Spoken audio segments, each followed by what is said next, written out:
Recording has started. Okay, Chair Schmidt, I have 5:41. Yeah, let's go ahead with it. Let's read the intro. You go ahead, Cheryl. This is the Sunshine Ordinance Task Force Complaint Committee of the City and County of San Francisco. This is a remote regular meeting.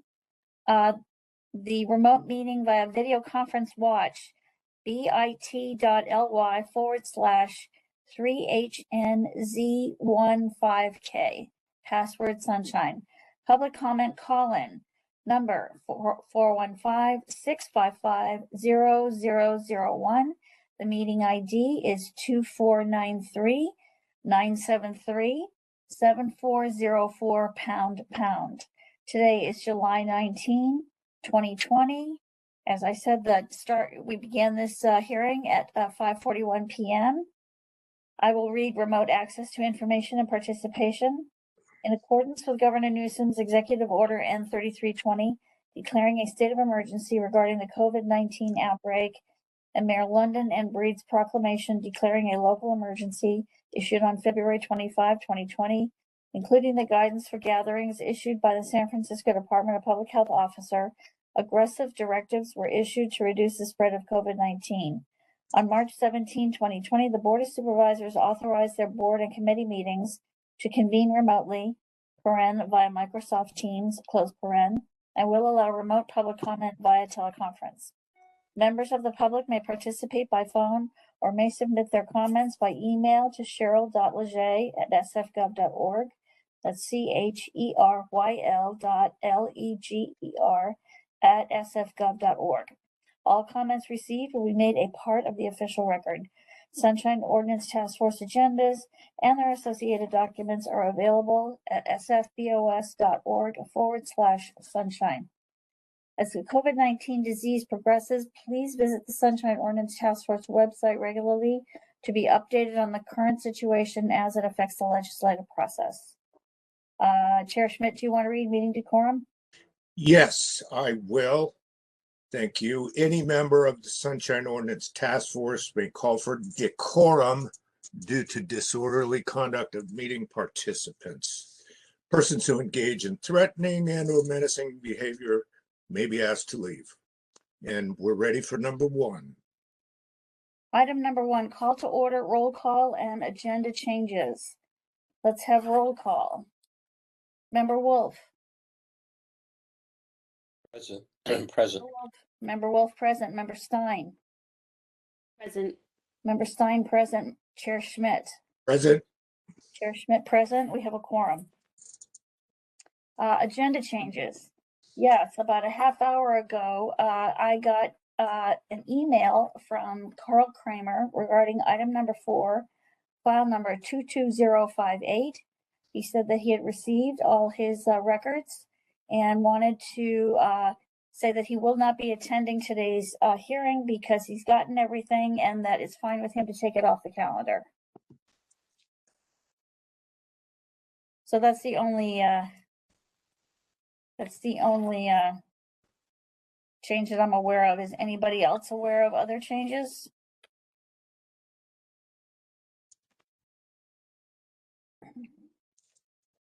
You were, oh, I see. That was the Rec and Park case.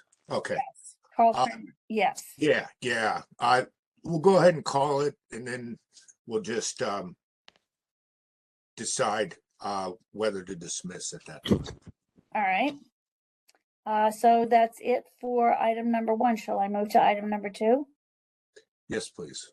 Item number 2, approval of the June 21, 2022 Complaint Committee meeting minutes. Okay.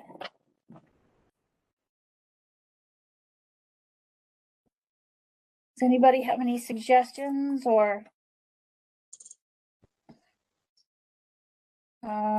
statements or changes or whatever you'd like to make? No changes from me.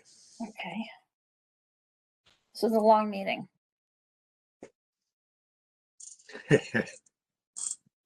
Member Stein, did you want to make any suggestions? No, I'm good. All right, good. So let's Hopefully that record will last. okay.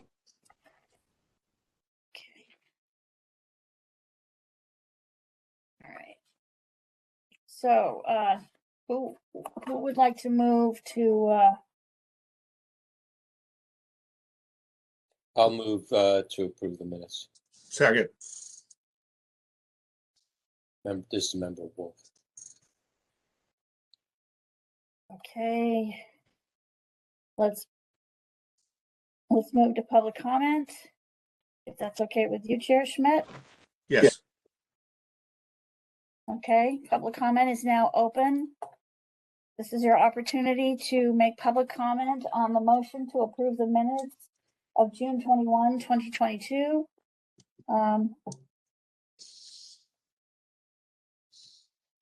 Mr. Young, do we have any member of public commenters in the queue? If there are any members of the public who would like to make public comment at this time, you could press, I believe, *3 to raise your hand to speak at this time.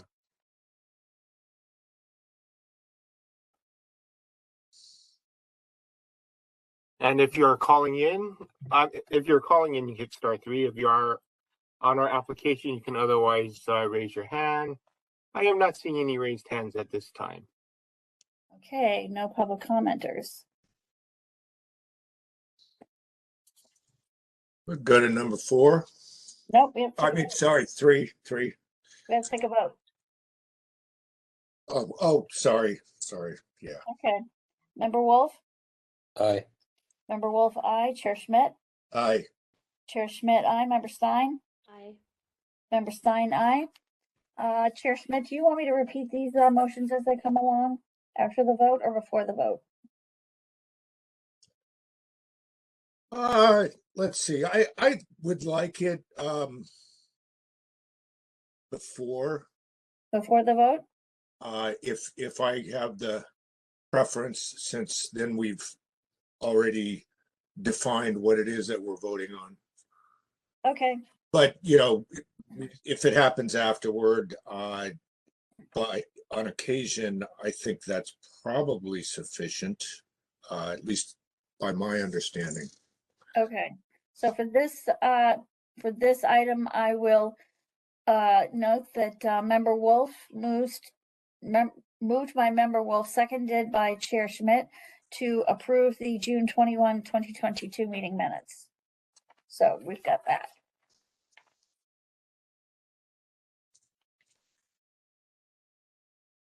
Shall I call the next item? Yes, please. Item number 3, public comment. Members of the public may address the committee on matters that are within the committee's jurisdiction, but not on today's agenda.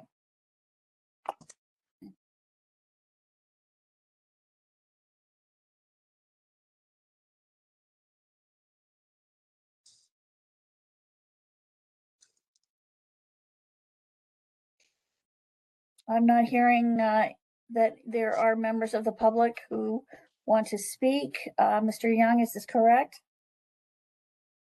We have one hand raised. If there's anybody else, you can press *3 to raise your hand at this time. I will unmute our one caller who would like to speak. Good evening. This is anonymous number 3. Hang on. I did want to say. Oh. I want to time you. I just want to make sure that you have your time. Anonymous number 3. Are you ready, sir? I am. Go ahead. Thank you very much. Good evening. This is anonymous number 3. It's been a while since I've virtually been here.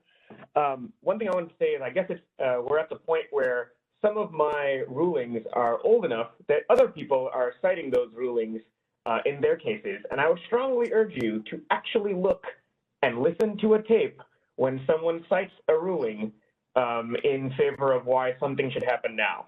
Because sometimes they do not represent correctly what happened in that prior hearing. That is all. Thank you very much. Okay, thank you. Do we still have no one else for public comment? Okay, I'm just double checking. I do not see any other hands raised for public comment at this time. Okay, yes. And yes, we are going to be looking at some pretty old cases involving Anonymous 3 later on in the hearing. Absolutely. Okay, let's move to the next item. Item number 4, file number 22058, complaint filed by Manoush Mirzada and Carl Kramer against General Manager Phil Ginsburg and the Recreation and Parks Department for allegedly violating Administrative Code Section 6721. Excuse me, by failing to respond to a public records request in a timely and or complete manner. All right. Is there any interest in doing anything other than motion to dismiss, or do we have a motion to dismiss? I'll make a motion to dismiss. This is Member Stein. I'll second it, but I would like that we use the exact language from the complaint procedure, that the matter be filed and dismissed without prejudice. If the maker is. That's fine. So, I move that we dismiss this case without prejudice. And I would also like to suggest noting that, is this the one that the complainant wishes to note has received all their documents and did not want to proceed any further? Yes. I would suggest noting that in the minutes also. Okay. I'll second it. All of that. Public comment. Hang on a second.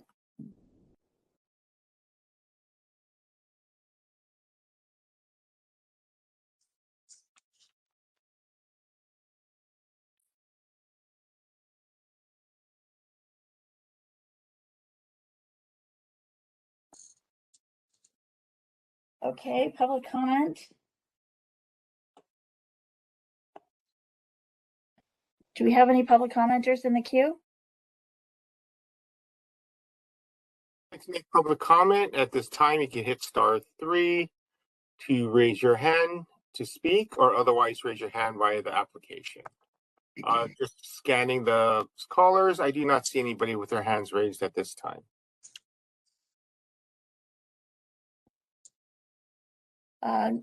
Chair Schmidt, I think we should close public comment. There are no public commenters in the queue. Thank you. It is closed. Let's go ahead with a vote.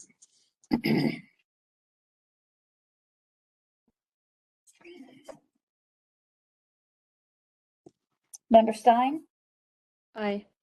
Member Stein, aye. Member Wolf? Aye. Member Wolf, aye. Chair Schmidt? Aye. Chair Schmidt, aye. I'm going to make a mistake here. Moved by Member Stein, seconded by Member Wolf to dismiss the case and request that the language in the matter be include filed and dismissed with prejudice, and noted that the requester has received all the responsive records. Correction. Without prejudice. Yeah. Yes.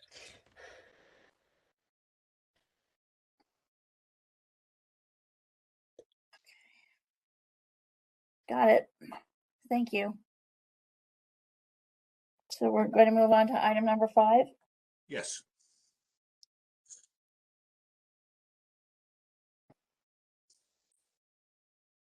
Okay.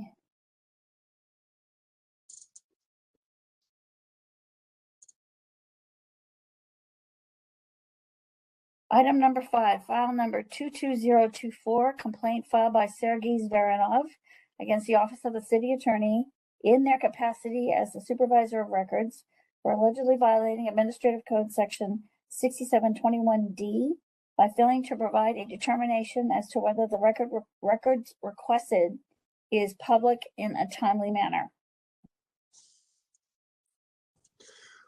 Okay. Let's see who we have here. Mr. Severanov, are you present? If you are a party to this matter, if you don't mind raising your hand, I will go ahead and unmute you so that you can participate in the meeting. I believe we have one person with their hand raised. Okay, let's see who that is. Can you identify yourself? Oops, sorry. I unmuted. Sorry, I'll let you take care of it yourself. Hi, sorry. This is actually Jen Court from the City Attorney's Office. Great. Okay, so we do have respondent here. It doesn't sound like the petitioner has Is present. checked in. And it looks like this happened before. So I'm, He was timely noticed along with Ms. Court. okay. I'm inclined to just, if he doesn't appear, I know we have technology issues, so I want to be very flexible toward members of the public. If, he showed up later, I don't know what could happen here, but he's not here. And so it looks like we may need to, again, we call it table this, and that puts it into a 60-day period. And let's give notice to Mr. Severnov of that. Who knows? Maybe we'll go through this again. So I'm gonna make the motion to table the matter. I have a question. Yeah. I don't understand the 60-day period. Well, I didn't want to make that part of the motion. It's my understanding that he could come back within, say, 60 days under the existing rules to reopen in some way. That's only if we dismiss it without prejudice. Oh, okay. So, well, yeah, these categories are a little bit, I don't know. To me, I think we need to either do one or the other. Either's fine with me. I'll withdraw my motion. Can I If anyone else has a preference. ask some questions here? I don't know if, in my reading of the case, I am leaning towards, well, I mean, it doesn't seem to me like it actually directly involves a request for public information. And there's a question about whether it's under our jurisdiction. And I guess if we don't think anything's going to happen, we could dismiss it without prejudice. But I wonder if we could also dismiss it with prejudice if we believe that it's not public information that's not under our jurisdiction. Yeah, I would object to that. It is under jurisdiction. It's in 6721. Where am I here? 6721D. That supervisor records should respond within 10 days. And that's what this complaint is about. So it sounds like Member Wolf believes that there is jurisdiction. Member Stein is not necessarily of the same opinion. Is that, Member Stein, is that what you're thinking? Is that you don't see jurisdiction? Yeah, I mean, I guess it's debatable, but we already decided in an earlier case that we didn't have jurisdiction similarly over this kind of an issue, and that it seems to allow in the Sunshine Ordinance that they may not make a determination, in which case you can go forward with a hearing, but there's nothing in the Sunshine Ordinance that suggests that we have I mean, to me, I guess I buy their argument, and I think we've already bought it as a task force recently, that this is just not an area where we necessarily have jurisdiction. It's not a records request that we're reviewing here. It's whether or not there's some kind of obligation on the part of the city attorney's office to give a ruling, and I think we've already decided previously that there wasn't. Mr. Chair, I'm not familiar with such a ruling on that against the supervisor records. Well, my thinking is that I'm sort of in between the two opinions that I've heard. I believe that well, one is we have to realize where we are. We're not deciding it. We just send it forward or not. So that's probably what compels here. Now, Member Stein, if I was in agreement with you, then it might be that we would consider dismissing, just getting rid of it. But I don't think I agree on the jurisdiction question. I don't know if I would vote to find a violation here, though, because it looks like this is one of those times where the city attorney's office found or made a determination. So I kind of think that I would be with Member Wolf on whether we can look at it. But ultimately, if we're at the task force, I may vote, against a motion to find. So we don't really have consensus to do something. If we did, I would be open to doing that, Member Stein. But I think since we don't have any consensus here, that's okay, because we also don't have a complainant here. So it might be that, we'll get to that issue, I believe, in another case involving the supervisor of records. I know that we've seen it elsewhere, and I know I made a request ages ago to our council to talk to us about whether there can be such jurisdiction. Haven't heard anything.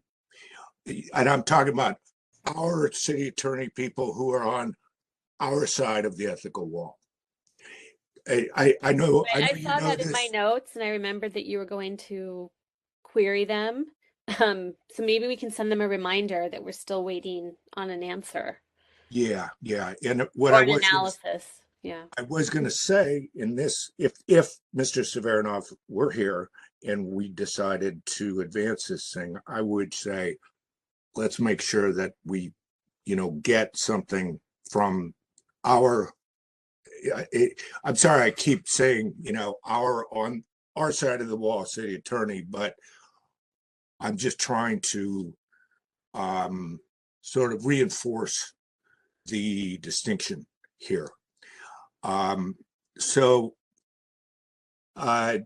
yeah, I think the issue will come up. So I don't know if there's necessarily any sort of, sometimes in appellate courts, they'll say, well, let's consider it anyway, because we're going to see this over and over again. I think we're going to see it soon anyway. So my thought is that we do either the dismissal option or the table option, whichever you guys want to agree to. Mr. Chair, I just want to note that the matter at hand now is that the complainant's not here. So the only thing we can do is, under our complaint procedure 7B, is to either follow whatever is available in there or to dismiss it without prejudice. There is no choice to dismiss with prejudice. That would be making a substantive decision, which this body doesn't have the power to do. This committee doesn't have the power to do that. So unless it's not within our jurisdiction. So it is within our jurisdiction, but since the complainant's not here, I would move to file the matter and dismiss it without prejudice. That's my motion. Okay, I'll second that then. I'll third that.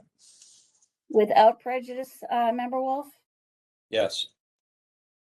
As stated in the complaint procedure, section 7B, as in Bravo.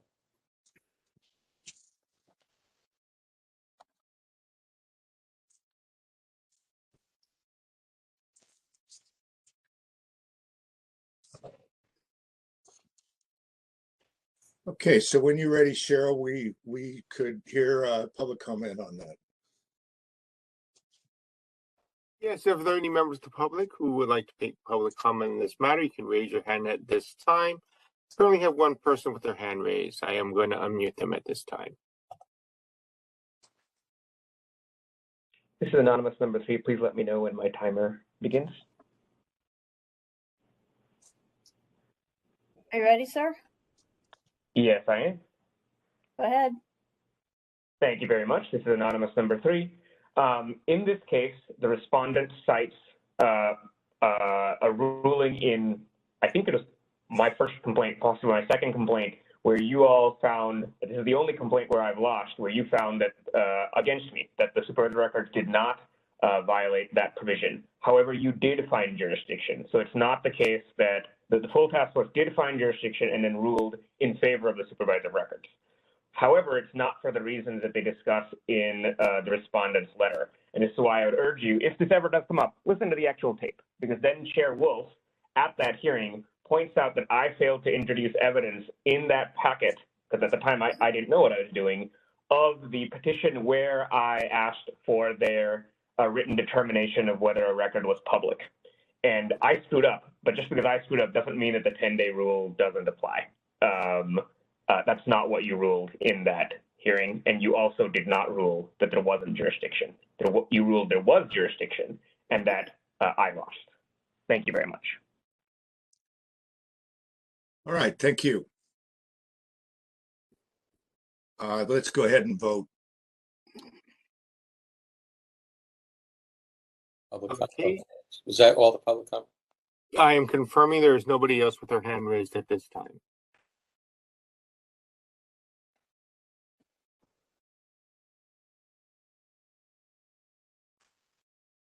Okay.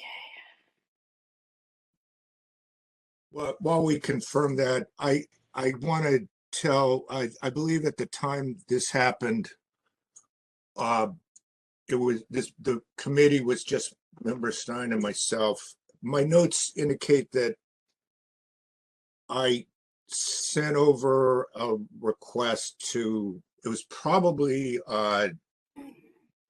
Helen. Castillo. I don't want to get too detailed about it at this time, but I believe that Helen Castillo is now not doing this work. Hopefully that didn't drop the request, but my notes say it happened early April, and I'd have to check back whether I had CC'd you on the request, Member Stein. But I will look back and I will resend this to, I believe we have 2 attorneys who are assigned to us at this time, and I'll resend that to both. Chair Schmidt, unless I'm mistaken, I don't see an actual, I didn't hear an actual motion.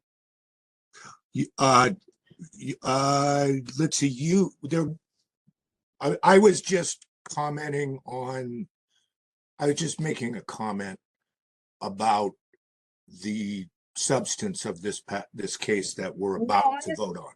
I understand. But we have a pending vote that we haven't voted on, right? Right. We haven't, we don't have a motion. I made a motion. Yeah, there's a motion to dismiss without prejudice. Prejudice and withdraw.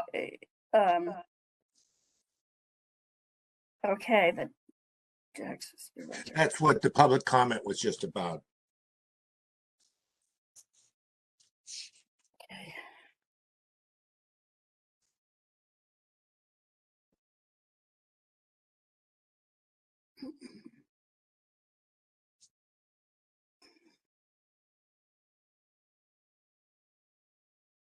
Okay, who seconded the motion? Chair Schmidt, was that you? Member Stein seconded.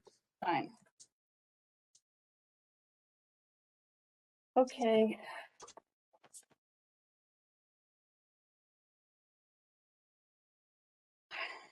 Moved by Member Wolf, seconded by Member Stein to dismiss the matter without prejudice and withdraw Dismiss the matter without prejudice. Am I correct, Chair, Member Wolf? That's correct. Yeah. All right. Member Wolf, Aye. thank you. Member Wolf, aye. Member Stein? Aye. Member Stein, aye. Chair Schmidt? Aye. Chair Schmidt, aye.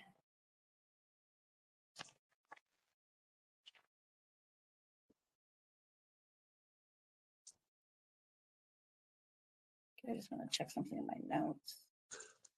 Right. Okay. Item number 6, file number 20080, complaint filed by Anonymous against Jeff Kazitsky for allegedly violating Administrative Code sections 6721 by failing to respond to a records request in a timely and a complete manner, 6726 for keeping withholding to a minimum, and 6727 by failing to provide justification for withholding in responsive documents. Okay, so now we get to the anonymous cases, and in this first one, I believe that it is anonymous number 3 who is involved here, and we know that anonymous 3 is here today. Is Jeff Kazitsky here, and or anyone on behalf of the response side of this matter?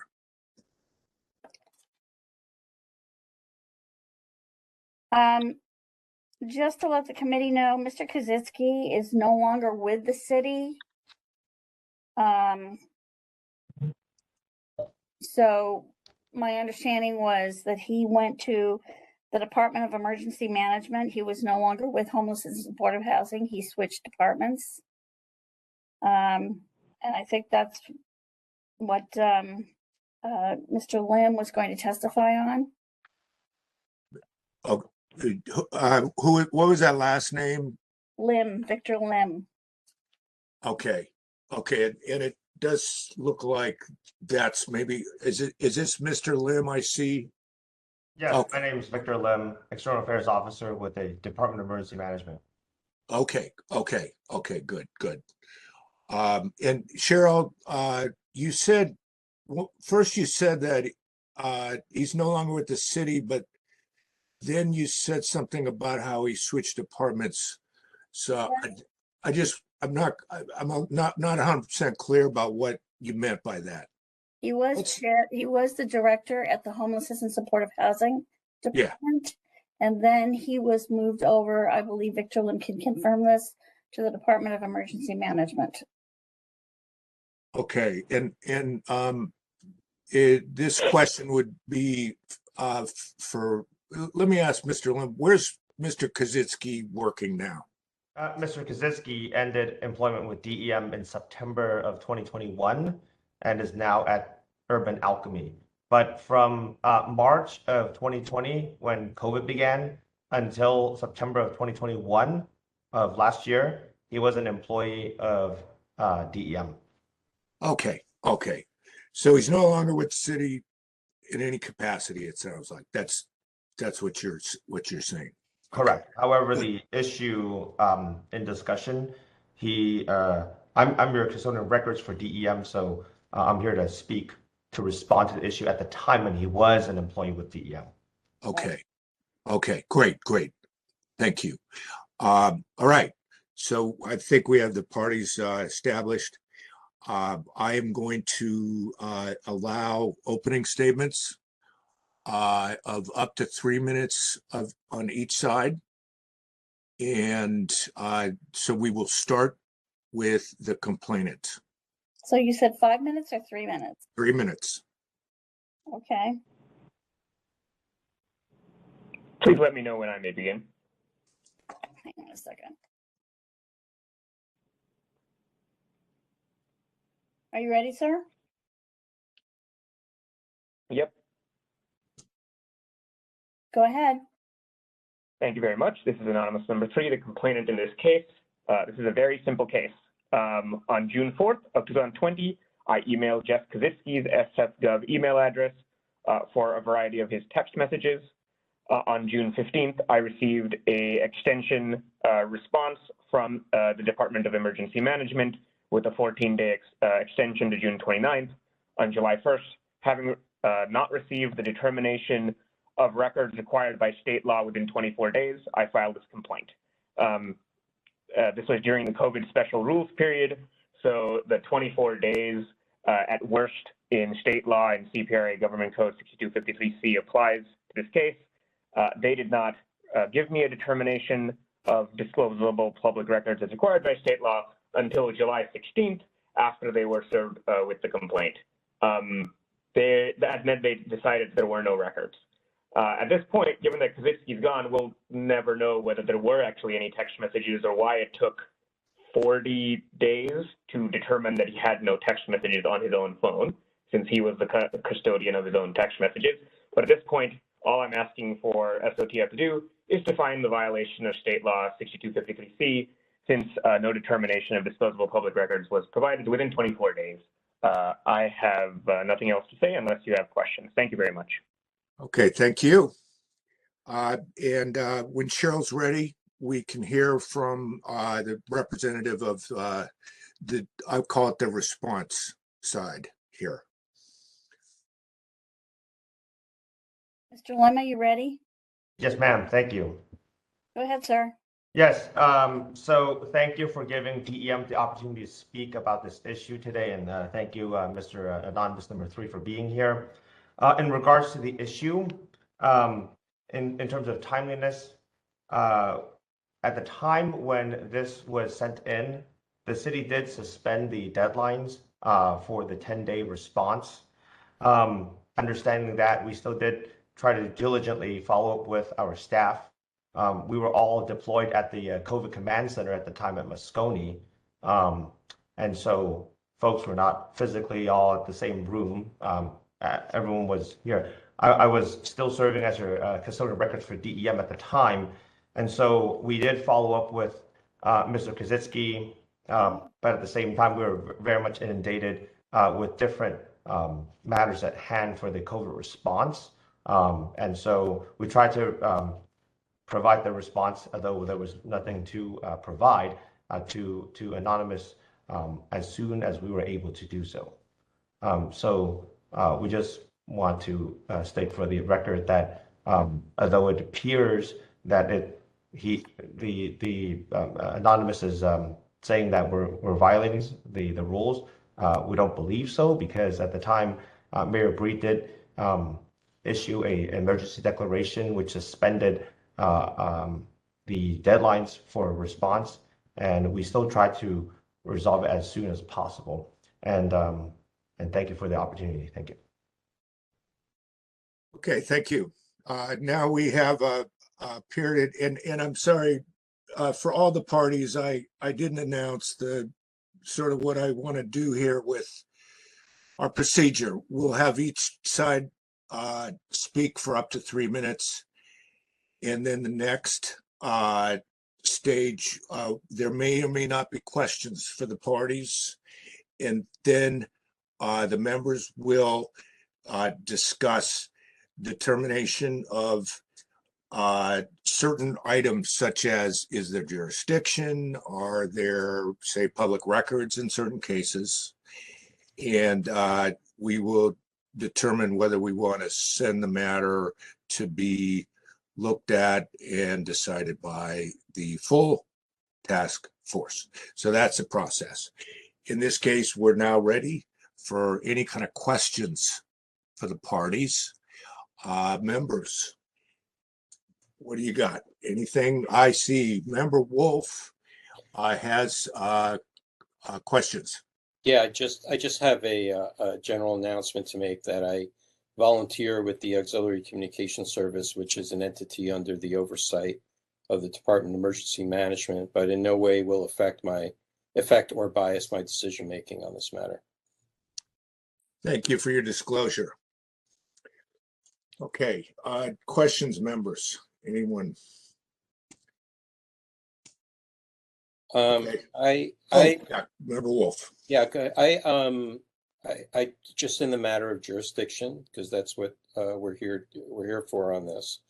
I would deem that the requested information that was requested is public record under the Smith versus San Jose ruling, and that the time frame for response is also under our jurisdiction. Let me ask a question or two then, and this is to Mr. Lim. Let's see, at the time this request was being processed, is it your understanding that Mr. Kozitsky worked for the homelessness Department of Homelessness and Housing? He was no longer the director of the Department of Homelessness and Housing. He had moved and became a employee of the San Francisco Department of Emergency Management since March of 2020. Okay. Okay. Yes. So during the period of time that the request covers, it was a period of time where Mr. Kozitsky was employed by your organization. Correct. Our department. Okay. Yes. Okay. Okay. Got it. Because the request came in early June of 2020. Okay. Can you tell me what Mr. Kozitsky's involvement was? Do you remember somebody asked him, he said, I don't have anything? What happened in substance, as far as you know, in terms of getting these messages from Mr. Kozitsky? Sure, thank you. So I continued my role as the custodian of records, and we had a system processing all the requests, the public records, including this one from Anonymous. And so we informed Mr. Kozitsky via email that this request came in because Anonymous's request was through email, because the Moscone Convention Center is 4 stories, with a city block. We're not always in the same room. To further explain, Mr. Kozitsky was actively trying to help with the homeless response work, and he was out in the field quite often during the height of COVID, during the first surge. So he was literally out in the streets responding to tent encampments, trying to get people to supportive housing, that sort of thing. It physically was very fluid. In our process, once I email any employee, including Mr. Kozitsky, I oftentimes use my work phone and make a phone call to follow up on the same day, which I did. And in the emails that I send to him, we oftentimes provide an internal deadline to respond and confirm whether or not he has or hasn't, or does or does not have anything responsive. And so, and then at the time of our response to Anonymous on the 8th of June, we did cite that the city's emergency orders have suspended certain provisions of the Sunshine Ordinance in response, including immediate disclosure requests and the 10-day period in which to provide or withhold documents. Understanding that, even for myself, the custodian records role was a minimum because I was deep in the weeds of setting up the testing sites throughout the city, right? So anyhow, as you and others may understand, it was unfortunate that we could not respond within the standard 10 days, but we strive to follow up as soon as possible. I think in this case, we may have had to also follow up with Mr. Kozitsky at the time more than once for a confirmation response. But you eventually made contact with Kozitsky? Yes. Okay, and Kozitsky told you there's nothing in my, there's just nothing responsive that I have possession of. Is that what your understanding was? DEM's policy is to receive a written response from any staff, whether or not they have anything. He responded back in writing that he had nothing responsive. Okay, got it. All right, thank you. Although he did give me a verbal response. I felt like we did speak verbally in person over the phone, but I needed a written response from him, which I did obtain. Okay, thank you. That's very helpful to know. All right, no more questions for me. Thank you, sir. Members, if there are no more questions, we can try to figure out what we want to do with this. I have a question. Yeah. For the complainant, anonymous, can you point me to the page where your original request was made? I mean, I see a thread that involves our office, but I don't see the original request. Let me see if it's in here. Ooh.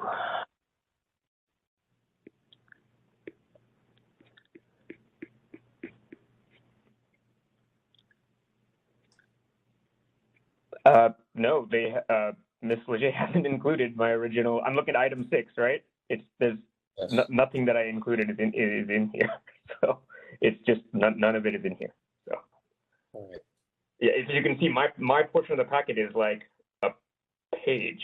It's just my cover letter, and the original email and attachments for some reason aren't in here.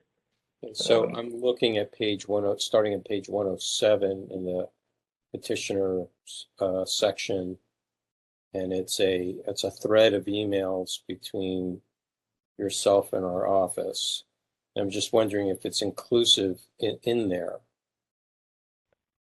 No, it's not, because what has happened here, and this should be a question I would hope towards Ms. Leger, is only like the last communication has been included, and so all the things I forwarded, the original thread isn't in here. You can see on June 4th on page 110, but as you point out, that's just an inclusion in the thread. It's not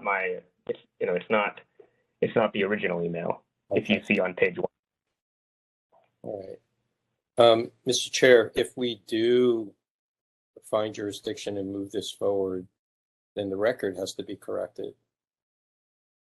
Because there's really no, the original substance is not available to the task force then. Okay.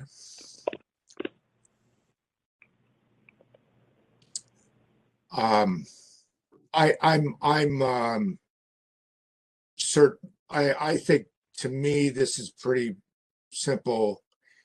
I think that there's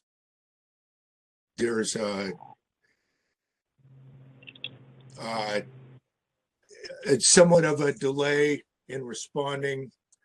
I certainly see, some real significant circumstances, which is the context for the delay, but there was delay. And so I think that issue would be sent on by us. I think that the questions of public record and jurisdiction are clear that those do exist. I think that in terms of the record, I don't think the absence of certain parts of the record is going to change what we would do here today. I think that we can send the whole thing on and decide on the request that's made, but leave it all in. That's my thought.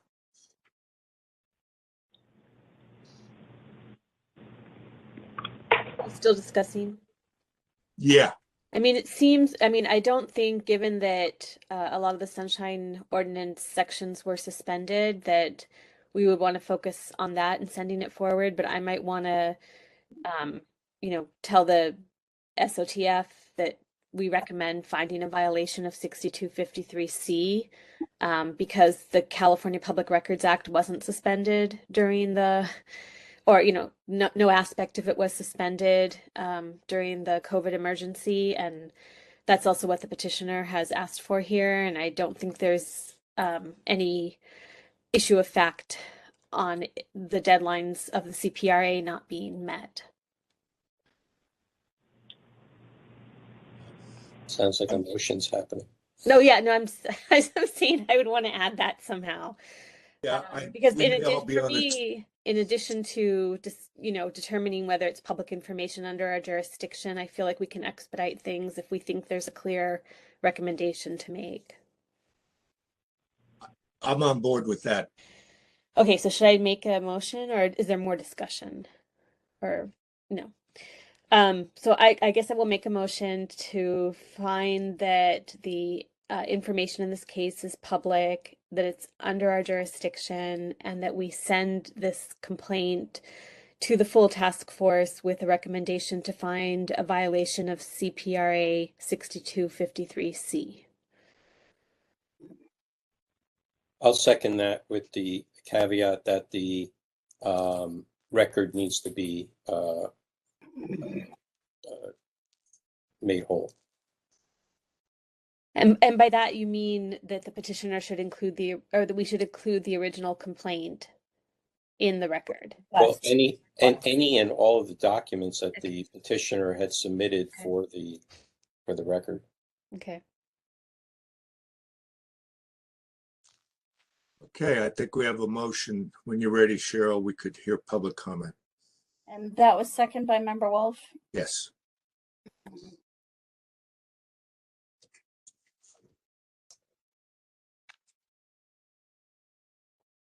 Do we have any public commenters? If any members of the public wish to make public comment at this time, you can raise your hand by pressing *3 or otherwise raising your hand through the application. I do not currently see any additional hand raises at this time. All right, let's have a vote then. We're closing public comment on this matter.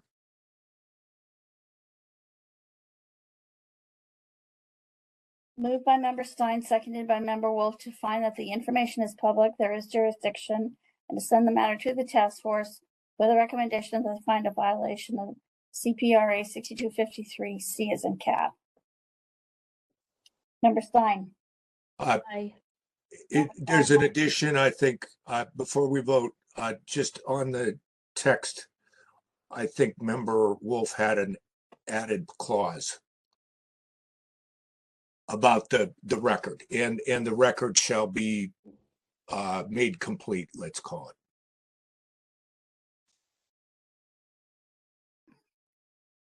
Okay. A violation of 6253C as in cat, and that the record shall be made complete. Chair Schmidt, I believe Anonymous has raised their hand again. I'm not sure if you want to recognize them or not. I'm fine with that. I will hear Anonymous. Yes. Well, I don't need it to be timed. Anonymous. So I'm raising my hand because I'm a party to the next thing. I'm not trying to comment on anything. Sorry. Oh, thank you. Okay, let's vote. Member Stein? Aye. Member Stein, aye. Member Wolf? Aye. Member Wolf, aye. Chair Schmidt? Aye. Chair Schmidt, aye. Okay. We're moving on to item number 7. Thank you. Bye, everyone. Thank you, Mr. Lim. Yeah, thank you. Thank you. Appreciate it. Thank you. Have a good day. Thank you. Bye-bye. Item number 7, file number 20081, complaint filed by Anonymous against Ben Rosenfield in the Controller's Office for allegedly violating Administrative Code Section 6721 by failing to respond to a records request in a timely and/or complete manner, 6726 for keeping withholding to a minimum, and 6727 for failing to provide justification for withholding responsive documents. Okay, first question, who do we have here today on behalf of the respondents?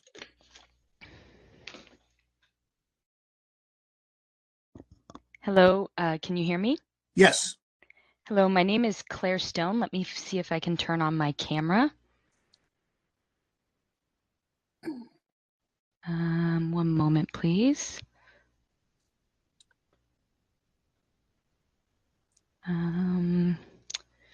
Does not look like I can turn on my camera at this time, but as long as you can hear me, my name is Claire Stone and I'm representing the controller's office on this item. Okay, thank you. Greetings. Okay, we will start with up to 3 minutes from Anonymous on this matter. When Cheryl's ready, we can start. Okay. Anonymous, are you ready to begin? I am. Go ahead. Thank you very much. This is Anonymous number 3. Again, the complainant in this case. You can see what I have argued on page 139 or page 9 of your PDF. It's pretty much up to date. Basically, and you'll hear much more detail about this in the very last case today, but it's related to this case also. So I received some tips about various corruption investigations happening inside the city. And based on those tips, I issued a variety of records requests all over the city. And in this case, I believe there were 7 distinct requests made to the controller's office regarding usually text messages between various parties, some of them who were later charged with corruption. And they gave me a carte blanche denial. They did not tell me which of the 7 requests it applies to. They haven't told me which records exist and which don't. They did not tell me who denied my records request, and they did not use specific lawful exemptions in each of their denials. So the state law requires them to set forth the names and titles of each or positions of each person responsible for the denial. They did not do so when I filed this complaint. Local law, they are claiming that local law can be used to exempt things that wouldn't necessarily be exempt under state law. And that's not how the Public Records Act works. As you all are familiar with, the Public Records Act allows local agencies to come up with more public, more transparent, faster access, but local law cannot make things that are disclosable under state law exempt. Otherwise, cities could just make up laws that say they don't have to produce anything, right? And in this case, they cited a number of different local law sections. And they also failed to cite specific exemptions. And local law 6727 says you must cite specific exemptions. They cited various forms of balancing, and in those balancing laws, there are specific provisions about different kinds of balancing, and they wouldn't tell me which kinds of balancing they were using either. This is a violation of 6727 regarding the specificity of written justifications for withholding. And they didn't actually tell me which of my requests were being denied, which ones did have records, which ones didn't have records. Their claim, and then their response to you all says, well, here are the laws we cited to Anonymous. They actually changed the laws they cited to you compared to what they cited to me. And as you have ruled many times, they can't do that because that means they didn't give me the proper written justification. And then they also made this just general argument, not citing a specific law, that says people have a right to privacy in anything related to a whistleblower complaint. And it may very well be the case that there are specific laws, and there are in state law, that protect whistleblowers and protect their identity, and there are forms of official information privilege or a confidential informant privilege that applies in certain subsections to that information. But that's about the identity of the informant, the identity of the whistleblower. That doesn't mean every document is in their possession. You may continue. All right. That doesn't mean that every document in their possession doesn't have to be minimally withheld, as local law also requires. That is all. Thank you very much. Thank you. Okay. Now we will hear from the Ms. Stone. When Cheryl's ready, you have up to 3 minutes to respond. Thank you, Chair Schmidt. Are you ready to begin, ma'am? I am. Thank you, Clerk. You may. Go ahead.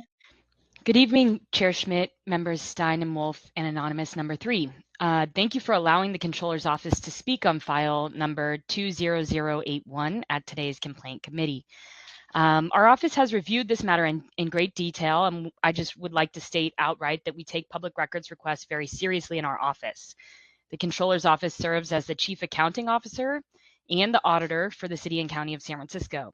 The Controller's Office is responsible for governance and conduct of key aspects of city's financial operations, including operating the city's financial systems and issuing its financial procedures, maintaining the city's internal control environment, processing payroll for city employees, managing the city bond and debt portfolio, and processing and monitoring the city's budget. The department audits and produces regular reports on the city's financial and economic condition and the operations and performance of city government. The Controller's Office receives on average 600 public information and public records requests each fiscal year. Additionally, we host thousands of self-service users using Next Request Alerts functionality, as well as public dashboards on SF OpenBook. In this past fiscal year, our department has successfully completed a full transition to Next Request, and our office uses Next Request to track and manage public records requests to promote response efficiency and public transparency. All records responsive to Anonymous's request are confidential and exempt from disclosure under Evidence Code Sections 1040, 1041, Government Code Section 6254C, Charter Sections F1.107C and F1.110B, and San Francisco Campaign and Government Conduct Code, Article 4, Sections 4.120 and 4.123. We believe that the provisions we've cited bar us from disclosing anything further. Members of the public who contact the whistleblower office have the right to privacy that we respect and protect, and we cannot jeopardize any investigation by revealing its substance. Our whistleblower office does release quarterly reports, which are available 24/7 on our website. We respectfully ask that you dismiss this complaint, as our office has released all the information we are legally allowed to, and I am here and happy to take any clarifying questions from the committee members. Thank you. Great, thank you. Okay, we may have some questions from the members for either of the parties. Members, anything on your mind yet?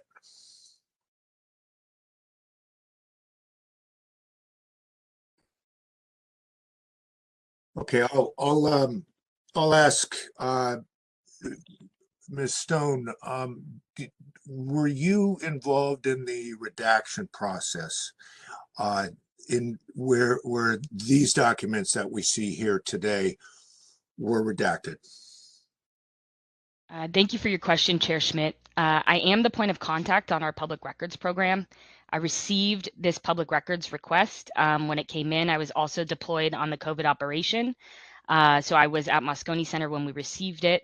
Then what we do when we receive a request for whistleblower records is we essentially issue that request to our whistleblower office, and then we work in consultation with our legal team to have the whistleblower office review those records with the legal team, and then we craft the response that we're allowed to kind of issue. So in this instance, what I read to you, that's the response that we had to give.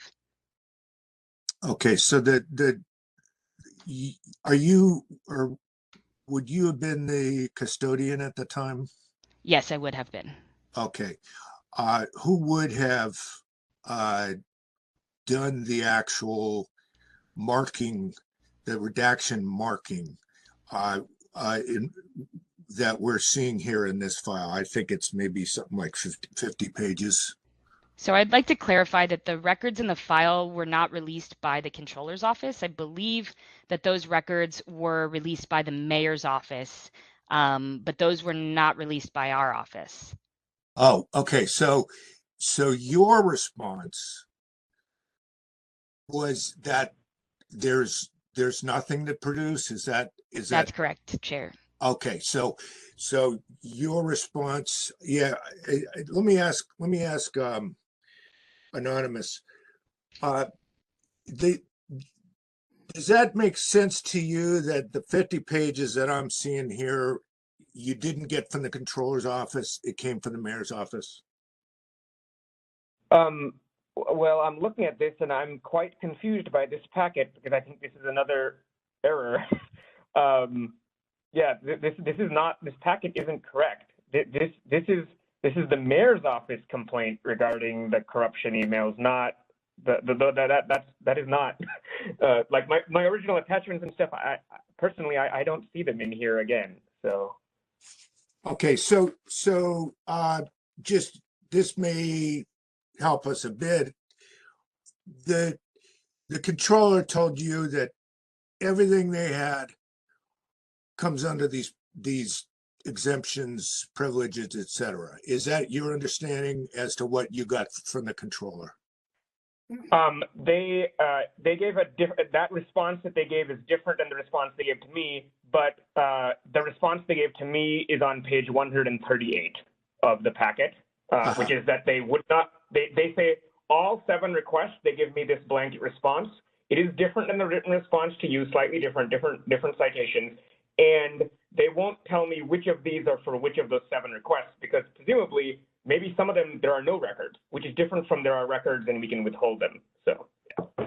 Okay, and when we just heard from Ms. Stone that this was processed by sending it to a whistleblower's office, is that something that and this question's for Anonymous first, is that something that you had requested that it be directed in that way? I am looking it up right now so I can give you a precise answer. Bear with me for 1 second.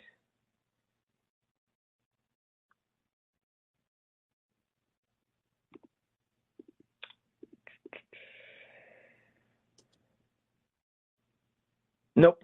My original request was sent to controller@sfgov.org. It is intended for the entire controller's office, and that's who it's addressed to, and not the office of the whistleblower. In fact, I didn't notice that any whistleblowing, so they claim. Got it. Thank you.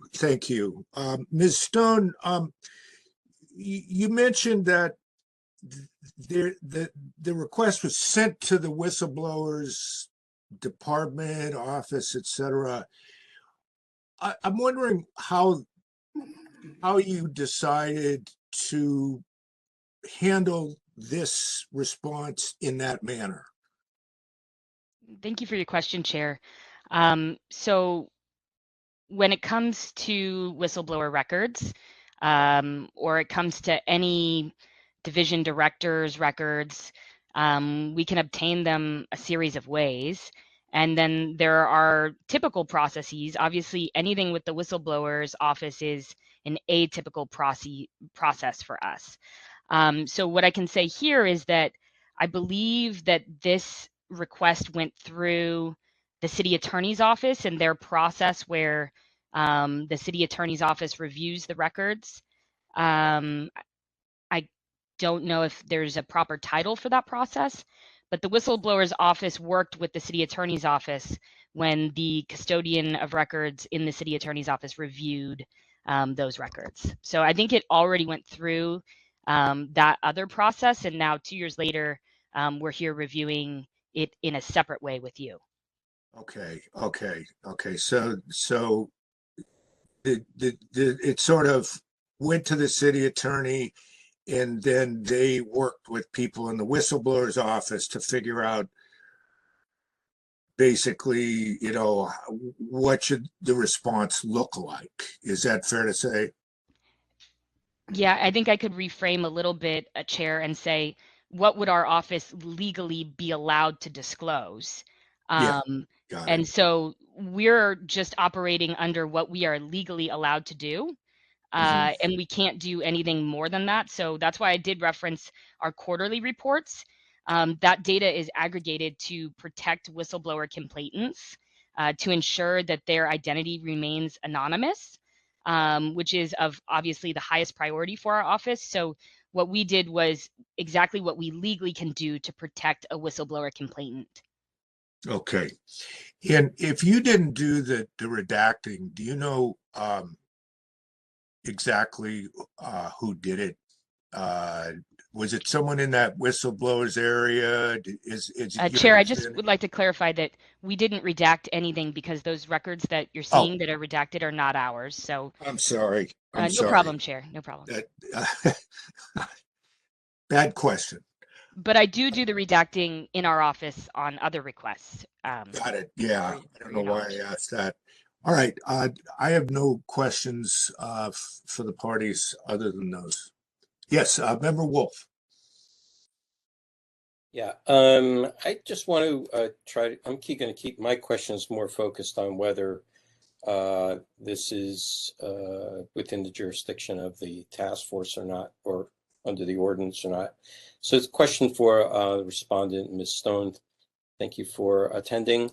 Do you dispute in any way that any whistleblower complaint is not a public record, whether it's exempt from disclosure or not? Is that question for me, Yes, member? it is. Yes. I believe that whistleblower complaints are not considered public records.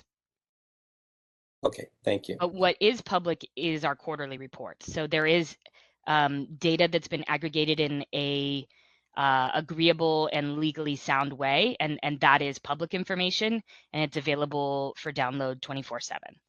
Okay, so I'm trying to make the distinction between disclosable public documents or records and non-disclosable, and exempt versus non-exempt public records. Public records can remain public as a quote-unquote public record if it comes through government and government has possession of it. It's considered a public record. May not be disclosable. It may be exempt in some way from being disclosed, but it's still public record. For instance, a police investigation. The investigative report is not disclosable under the evidence code, but nonetheless, it's still public record. So that's the thrust of my question. I'll give you an opportunity to answer again if you like. You know, I'm not legal counsel, Member Wolf, so I can't speak to legal questions, but I can say that a whistleblower record would be specifically an isolated one-time instance, so it wouldn't be comparable to other non-public data. So I would caution you in comparing it to other non-public data you might see, like personal or private information, private phone number, private email. I believe that a whistleblower complaint and its contents would be looked at differently from a data perspective. Okay, thank you. And my next question is, and I'm going to reference your response starting on page 147. That's the print number on the bottom of the page. It's PDF, page 1717. Do you recognize this document that you sent, or has your name signed up? I do recognize it. Okay, great. For you cite let's see, 1, 2, 3, 4, 5, 6, 7 sections here. For what I'm having trouble with in this response is, while you cite the citations, you don't cite with the citation the exact verbiage that and reason that it would be exempt. For instance, in this F1.107C. Now that's, for everybody's knowledge, that's Appendix F, 1.107 of the Charter, titled Citizens Complaints Whistleblower. And I'm looking in under C, and I'm not necessarily seeing anything here with regards to, all I see is just the Board of Supervisors shall enact and maintain an ordinance protecting the confidentiality of whistleblowers. So I would like to know, what ordinance are you referring to in citing this this section? Thank you for your question, Member Wolf. I hesitate to answer any legal questions here because I'm not legal counsel, but I can agree with you that that was our response and that it's written there. As it pertains to the legal citations or questions surrounding the citations, does this body have a legal counsel that comes here, or how do you usually refer legal questions in this committee? Well, it's not really up to us to be able to answer those questions.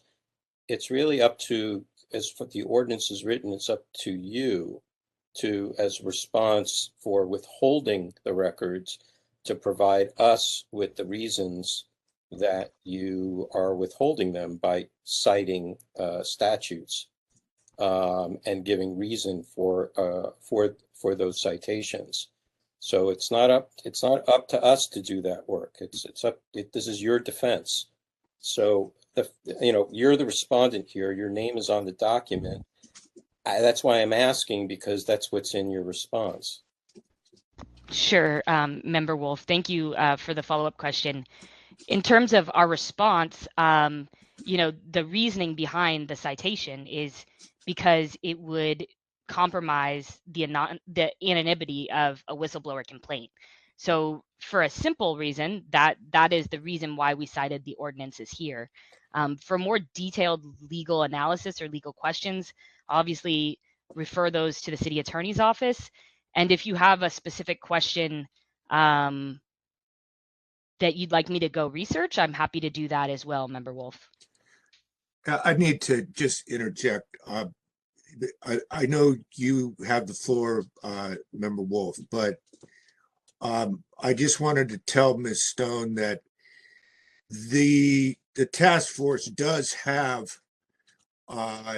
legal counsel within the city attorney's office. They're separated off by a wall. It's called an ethical wall from the city attorney personnel who you would deal with.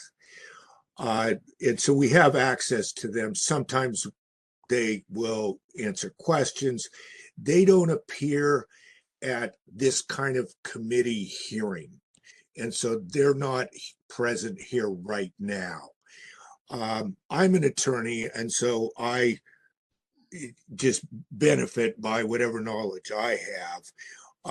But those are the sort of the legal assets that we have at this time in response to your question. Now, I'll go back to Member Wolf. I apologize for the interruption. Oh yeah, no problem at all. I'm not going to continue with my questions based on the answers I've received thus far. So I'll defer until we're ready to start talking about making motions or not. Okay. One question I have, it's kind of a follow-up to Anonymous. Yes. I believe you are contending, and this is a legal contention completely, that the 2 charter sections and the 2 campaign and governmental code sections that are cited by the controller's office, that those are invalid as exemptions in San Francisco because of the way that state law and the city and county law interact. Is that fair to say that you believe that those cannot be cited because they contradict state law? I want to be as clear as I can. Basically, I agree with you. TLDR, I agree with you. But to be specific, state law allows sub-state units to create more efficient, more transparent provisions for access, but it doesn't allow it to violate state law. So if under state law everything is exempt except for the specific references in state law to a bunch of different laws where non-CPRA exemptions lie, these are not in there. And so I would argue that some or all of them are exempt. The reason I say some or all of them are inapplicable and cannot be cited as an exemption to a Public Records Act request. And I say some or all because you might find I'm not going to ask you to, but you might find that, say, charter can work, but non-charter ordinances can't. And the reason I say this is the city attorney made such an argument in some other case sometime at some point. So. Got it. Okay, thank you. And yeah, I think that's an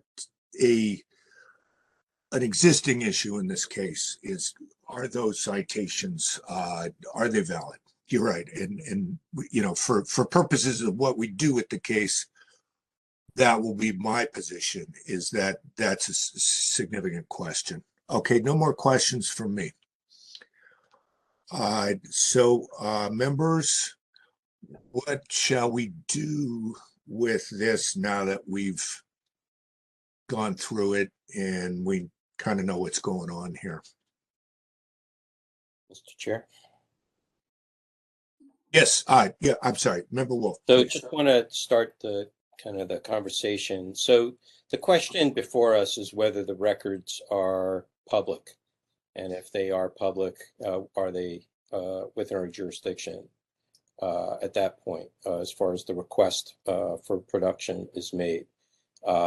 If the answer is they are public, but they are exempt, or they are restricted from disclosure until, you know, whatever such time, much like how general law enforcement investigations go, then I think we have to find for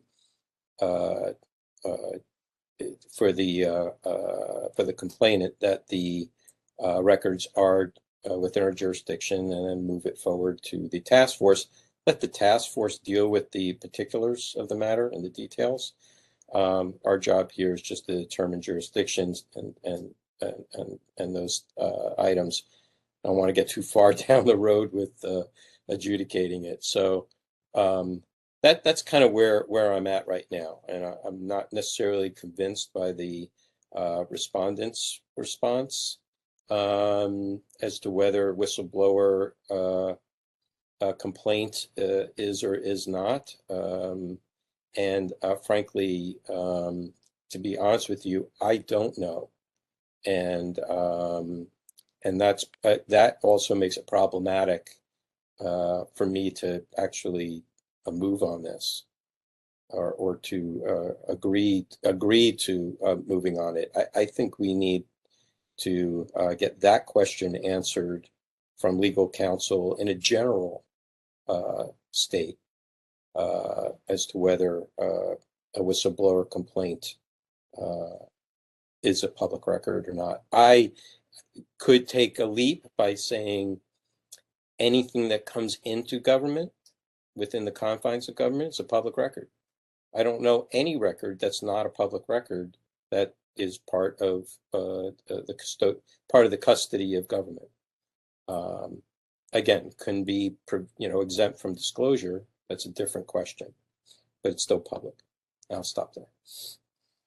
I was going to say it's I'm not sure. I mean, it's clear from the evidence code, which is California law, right, that there are, it says that public entities can refuse to disclose official information collected in confidence. And it seems like the SF Charter and the SF Campaign and Governmental Conduct Code suggest that this is confidential information, which might be, another way to say information collected in confidence.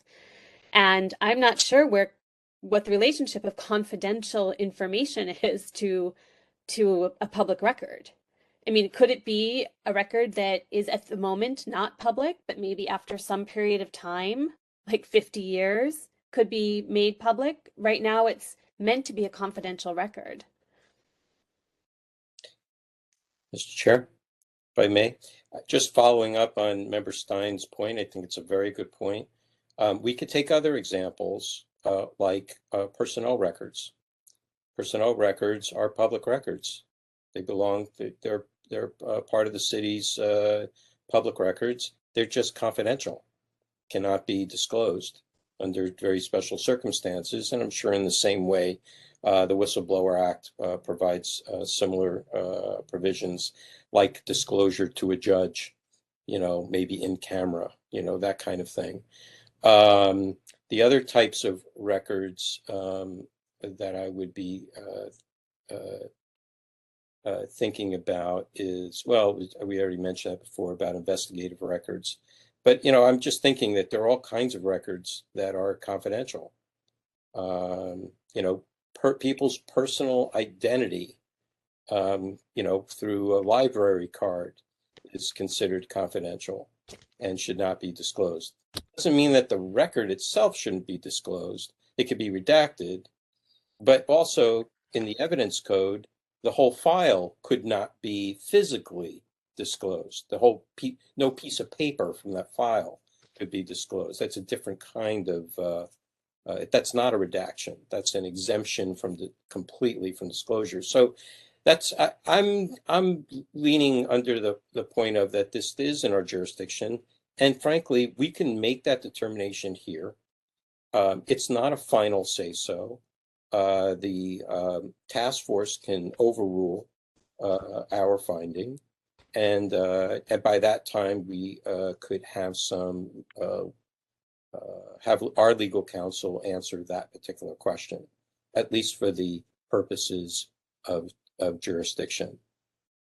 So maybe we move it to the task force with the caveat that, or with the condition that we have legal counsel review the question.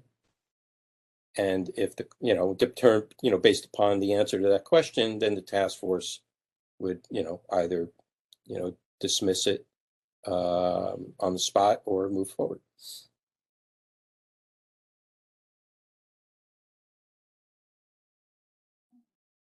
You're on mute, Mr. Chair, you're on mute.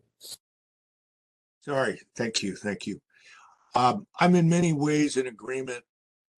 I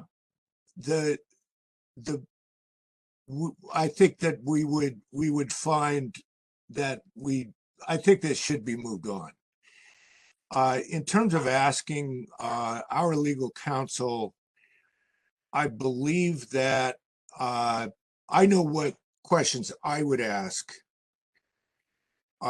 specifically, although I'm not, I welcome you to ask them.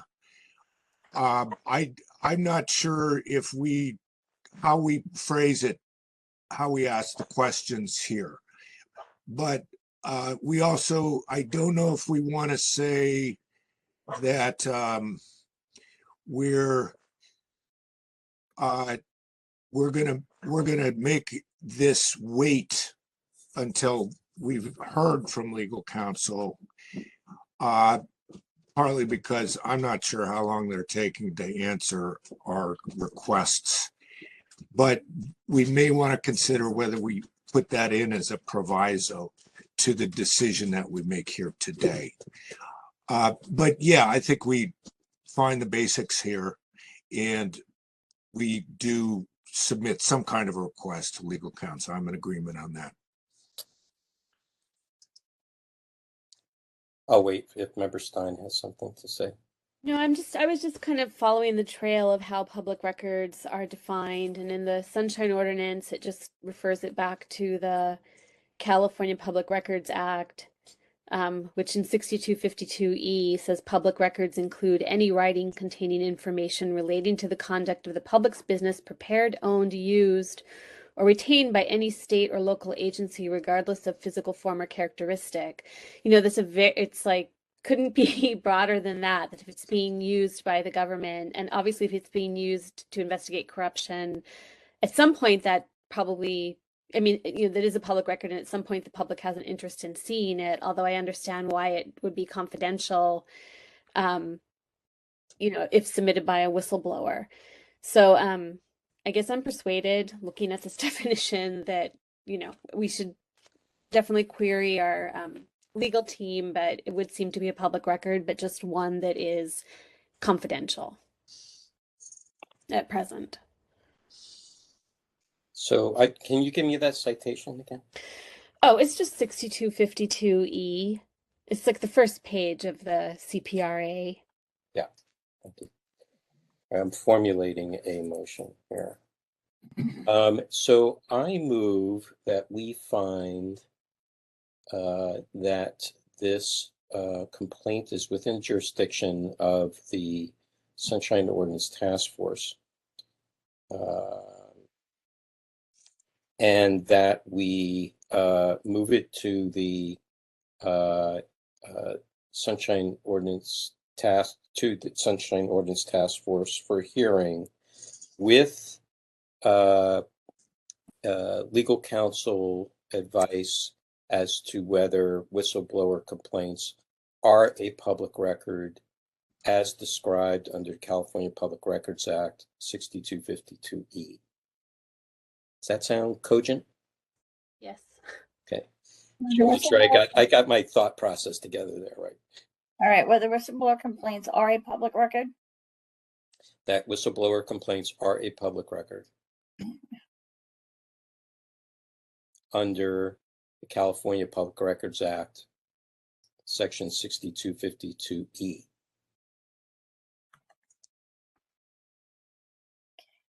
And who is seconding that? I would second it. The only thing I would want to also possibly consider, because I think it seems pretty clear, is that we might want to recommend violations of 6253C3 for failure to identify names and titles of persons responsible for denying the records request, and 6255A, which says that agencies have to justify withholding in relation to each record. So I just want to throw that in there, but I would definitely second the motion. Yeah, I would include that as a recommendation for the task force to look at. Okay, I didn't get all of that, Laura. I was trying to hear it all, but violations of which law? No, not violations. It's a recommendation for the task force to review this section. I'm not comfortable making a recommendation for a violation. Okay, 6253C3. Okay. For failure to identify names, titles of persons responsible for a record request denial.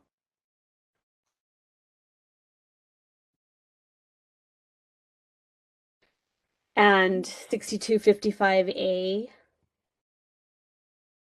which says that withholding should be justified for each record request.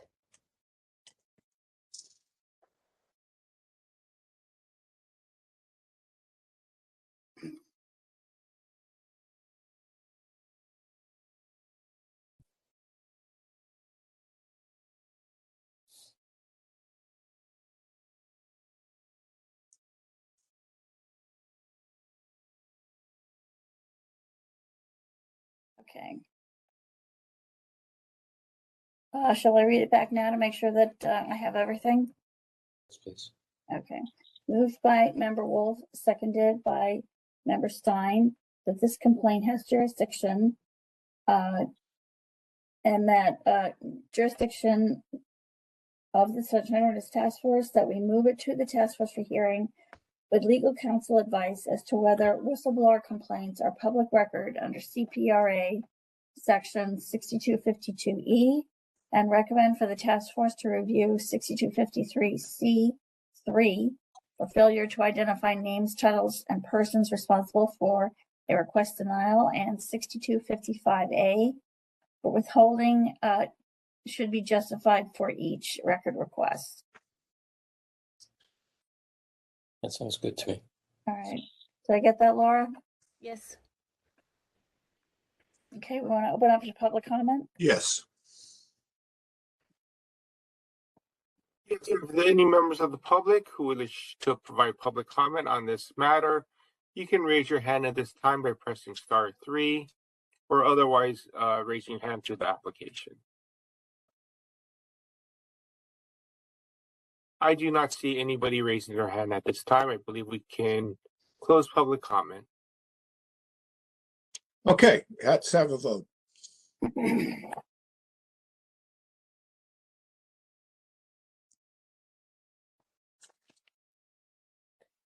Oh, Mr. Chair.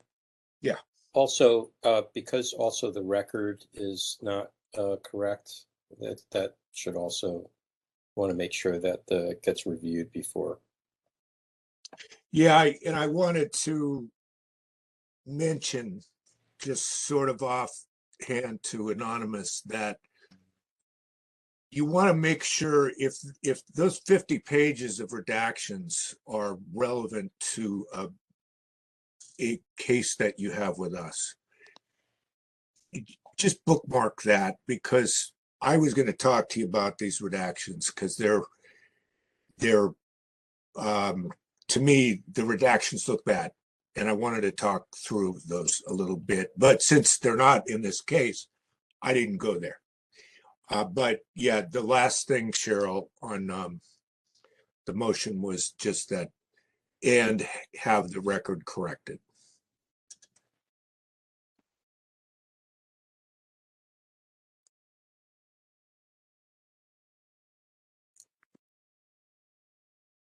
Okay, that's been included. Yeah, so I think we're ready for a vote. Member Wolf? Aye. Member Wolf, aye. Member Stein? Aye. Member Stein, aye. Chair Schmidt? Aye. Chair Schmidt, aye. Mr. Chair, I have a point of personal privilege. Yes. I need to adjust the thermostat because I'm boiling in my office and Okay. and up with the Yeah. Let's take a break. Let's go till 7:25. 8 minutes. How about that? Thank you. Perfect. Thank you. Okay. And I just wanted to say thank you to the committee. This is Claire Stone. Thank you for having us today. Thank you. Thank you. Thank you, Ms. Stone. Thanks. Appreciate it. I'm sorry, what time did you have, Chair Schmidt? Let's go to 7:25. 8 minutes. It's 7:17 right now.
Okay, looks like we're all back here.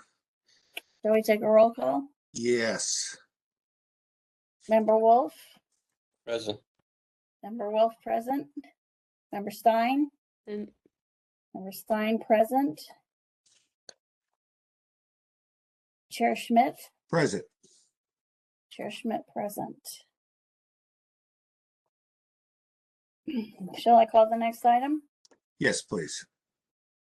Item number 8, file number 20083, complaint filed by Anonymous against Chief William Scott for allegedly violating Administrative Code, Section 6721, by failing to respond to a records request in a timely and or complete manner, 6726 for withholding kept to a minimum, and 6727 by failing to provide justification for withholding responsive documents. Okay, we'll follow the process, and let me first ask who we might have here today on behalf of, looks like the respondent is Chief Scott.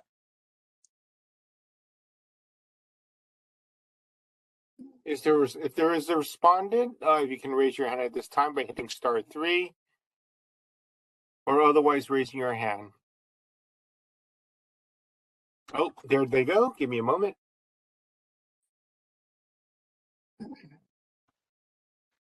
Good evening, Mr. Chair and committee members. This is Lieutenant Lynn Riley, San Francisco Police Department, on behalf of the San Francisco Police Department, Chief Scott. Great, great. Thank you. So we do have the parties here. So we'll start with the petitioner Anonymous. You have up to 3 minutes to present your case. And just to clarify, yeah, we've already looked at what's in the record. And so we're familiar with the written materials that we have here. So when you're ready, Cheryl. Anonymous, are you ready to begin? I am.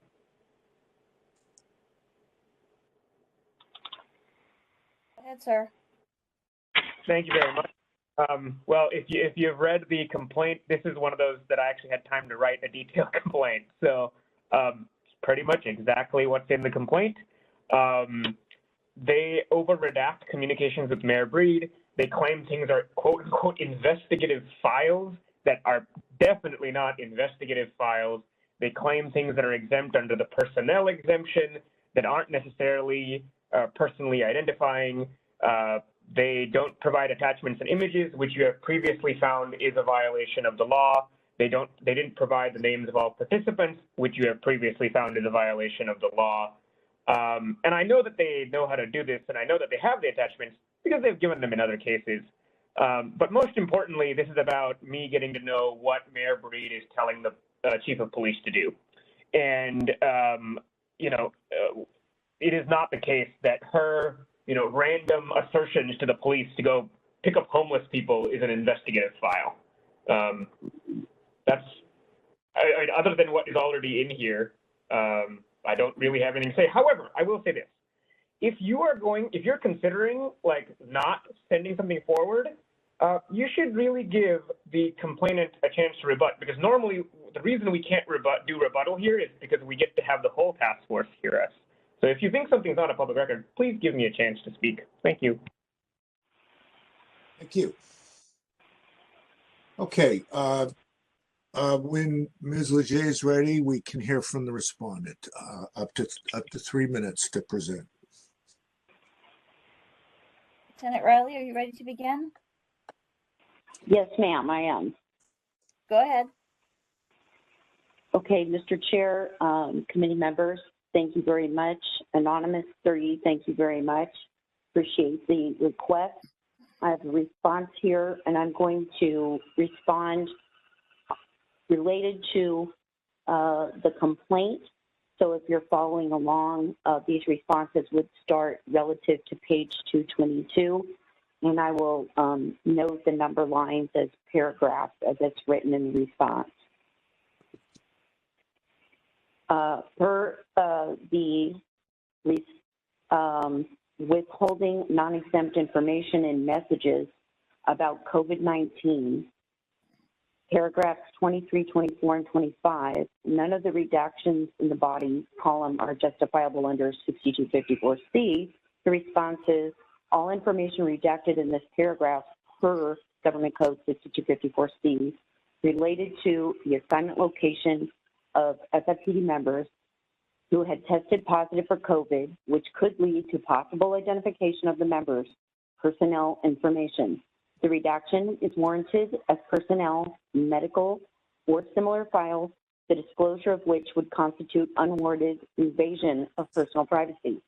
California Government Code 6254C, as well as under California Penal Code 832.8, subsection A2 and subsection A6, peace officers' personnel files. Regarding responded incompletely to public records requests by not providing attachments and image records for the first and second requests, failed to justify withholding those records, and or respondent Scott failed to maintain and disclose the correspondence San Francisco admin codes as written.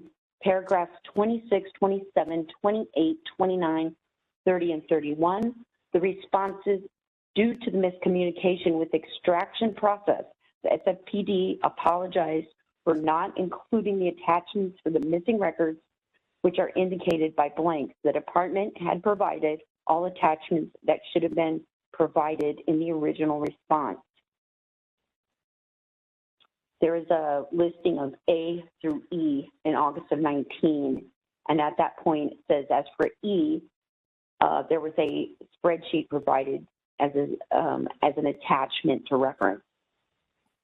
In regard to withholding non-exempt information and messages sent by Mayor Breed in violation of the admin code that's listed, paragraph 32, the response is the Public Records Act a request was directed at SFPD, a law enforcement agency, therefore Government Code 6254F applies. In regard to paragraph 35. Your time is up. You could finish up. Go ahead. Thank you, Mr. Chair. I'll try to be expeditious. The redactions were made of a private individual name and or addresses. Similar files with that disclosure would constitute unwarranted invasion of personal privacy. In addition, the information could have been withheld per Evidence Code 1040. Disclosure of the information is against public interest because there is a necessity for preserving confidentiality of the information that outweighs the necessity for disclosure of the interest of justice.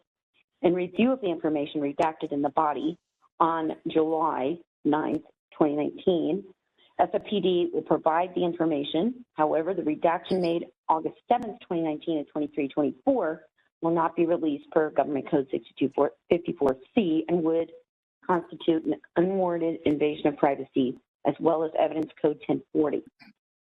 In regard to paragraph 36, in the document titled Chief Office Response, page 2, I think I need to ask you to wrap up. We have looked through your written responses, and so I think that we know the substance of what's going on here. Is there anything new that you wanted to note that you didn't get into the written information that you gave us? Yes, Mr. Chair, just briefly, I would like to say that the Chief's office has been very transparent since before this request was made, and the body and scope of the request for the information from those two parties was given to Anonymous 3, and there was no intentional delay of response, as well as I think the department has done a dutiful job in providing the information. And additionally, I would just like to say that in regard to transparency, there are minimal redactions made regarding this material, and it's only out of caution regarding the safety and security of personnel, and not knowing whether or not a phone number or information right then was personal, where it was redacted. Thank you, Mr. Chair. Thank you. Okay, questions, members, for the parties?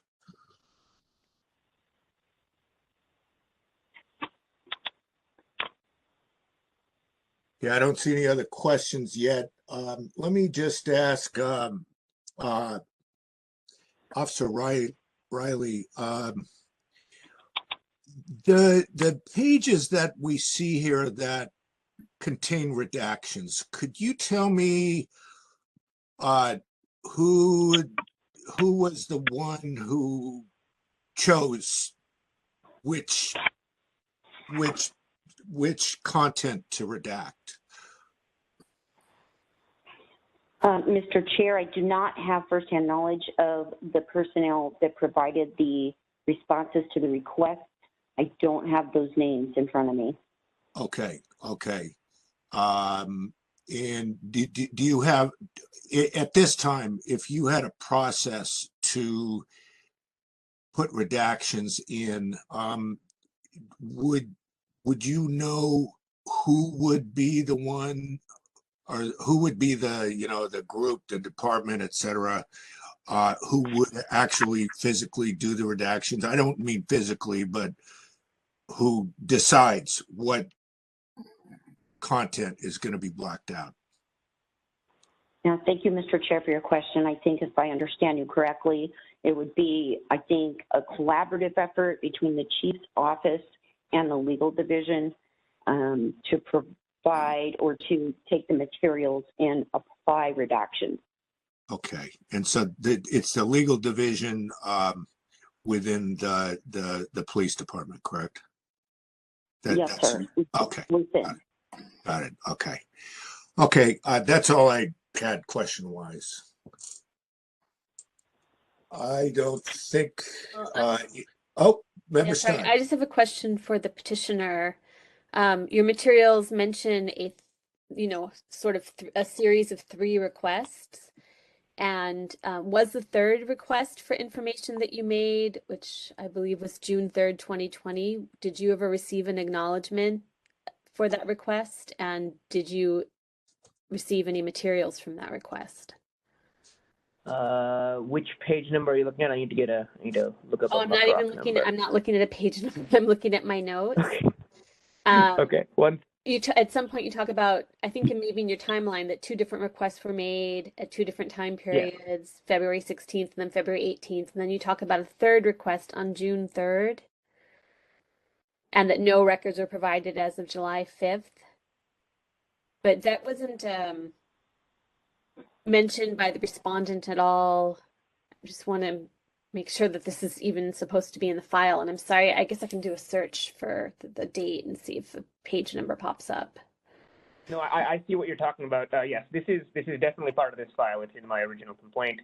I'm looking for a number so I can see if they ever gave me anything. That's what I'm trying to do. Okay, so I do have a number if I can tell it, and then they can also look it up. Can I say the number? Sure.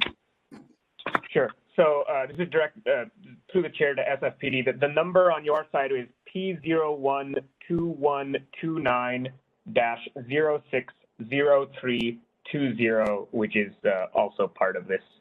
I'm looking for it right now myself. Oh, okay. This is Lieutenant Riley again. Thank you for that. I don't know that I'm going to be able to locate it tonight, but I will look for it right now. Okay, yes, I can see what has happened. So on September 1st, 2020, however many months afterwards, they gave some response. I can't tell you, Member Stein, whether that is fully acceptable or not, but I also don't think the acceptability of that response I can make part of this complaint, because that part happened after I filed the complaint. So, Okay. So I'm just asking for the timeliness there. Okay.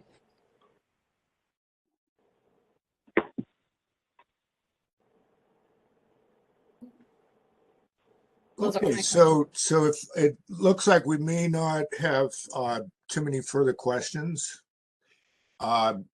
members, we could talk about what we want to do here. Mr. Chair. Yes. I don't think there's any dispute that the records aren't public at this point. Agreed. And, yeah, I don't think that the predicate questions are a problem here. Yeah, so just, I'm not sure if there are any additional points that we want to send up to send along with the, if we're going to agree to jurisdiction. Yeah, I don't know if we need to put it into any kind of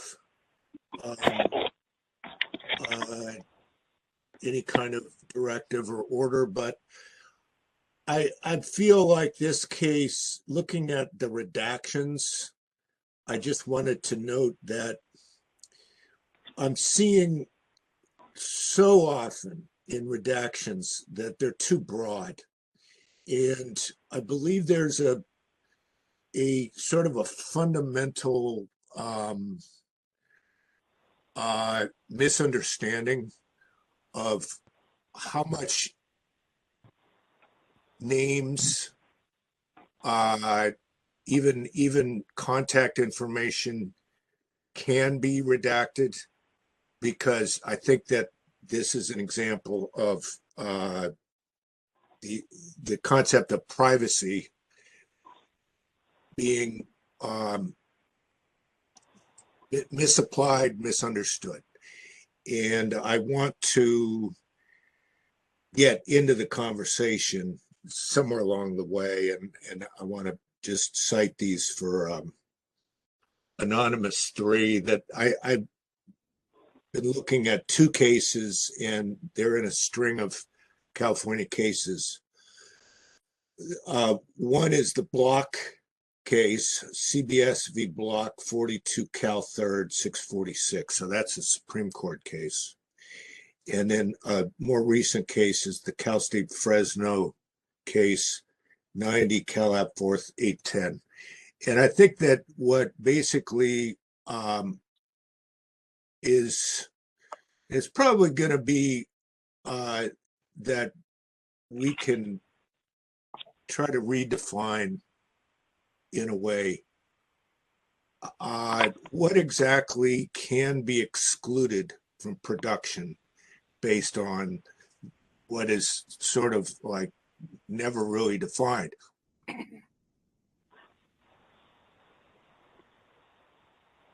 Whoops. You were addressing me. Do I need to respond? No, Sorry. his connection, we lost his connection. Just hold on a moment, wait for him to come back.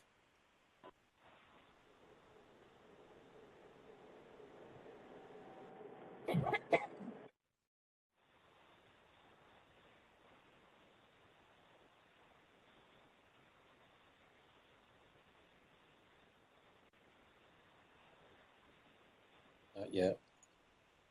Still waiting.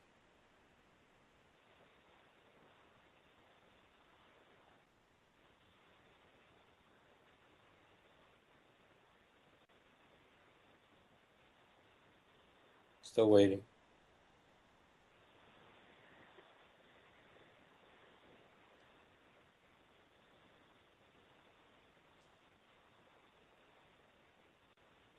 Still waiting.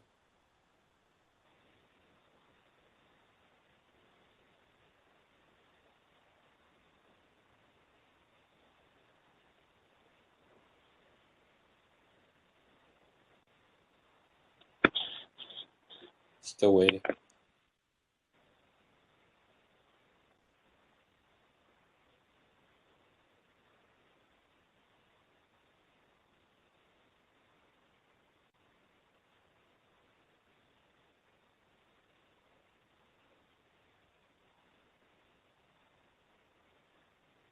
Still waiting.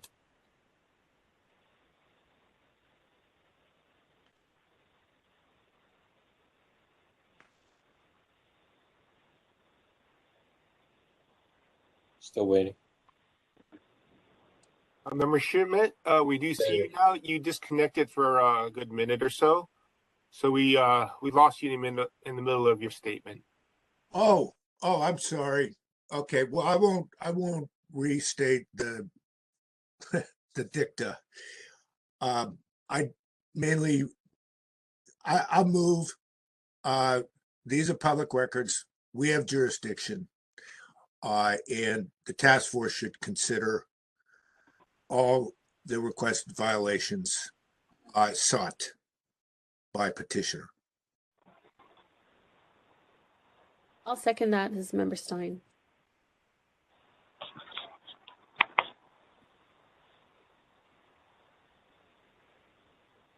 Ready for a vote, or we're ready for public comment.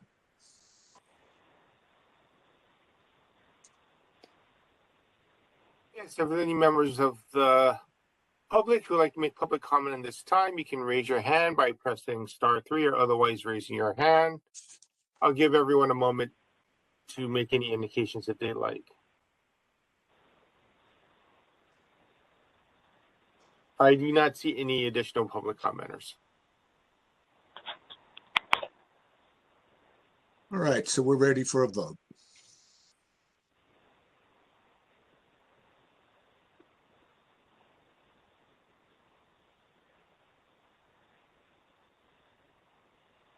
Chair Schmidt? Oh, I'm sorry. Did we lose him again? Yes. Okay. Wait till he gets back at all.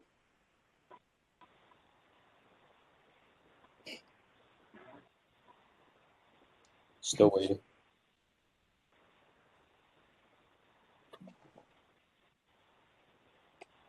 Still waiting.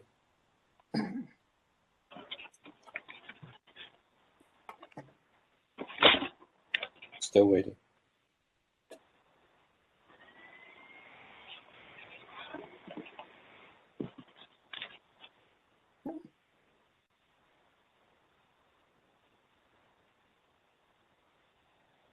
Still waiting.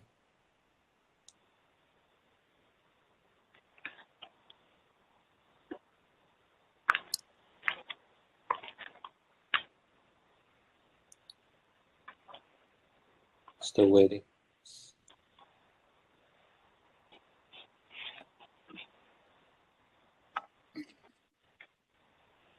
Still waiting.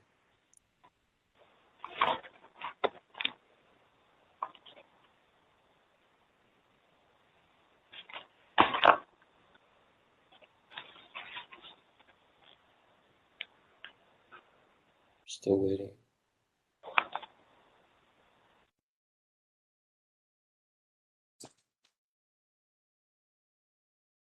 Still waiting.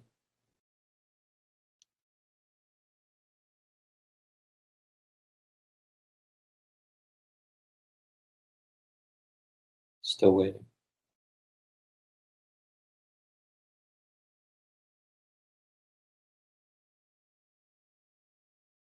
Still waiting.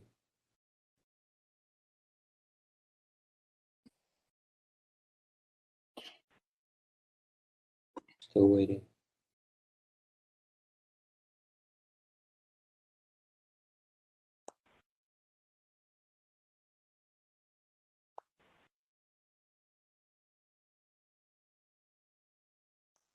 Still waiting.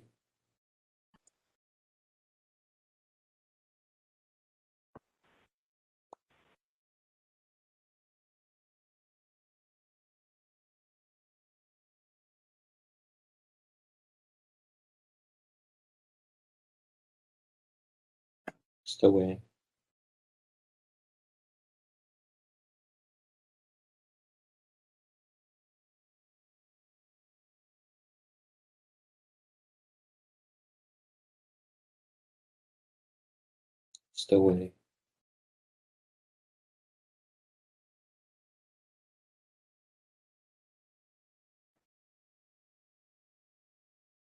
It waiting. appears that Member Schmidt is, oh, there he goes, sorry. Lost you again. You're muted.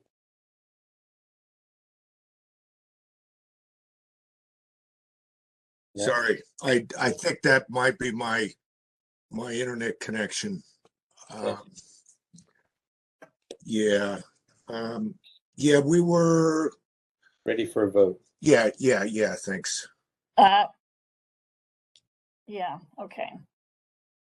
I want to read the motion first. Chair Schmidt, Yes, please.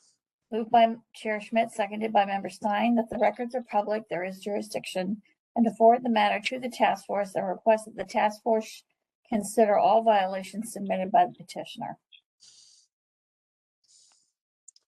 Sounds good. Okay. Chair Schmidt. Aye. Chair Schmidt, aye. Member Stein. Aye. Member Stein, aye. Member Wolf. Aye. Member Wolf, aye. Move on to the next item.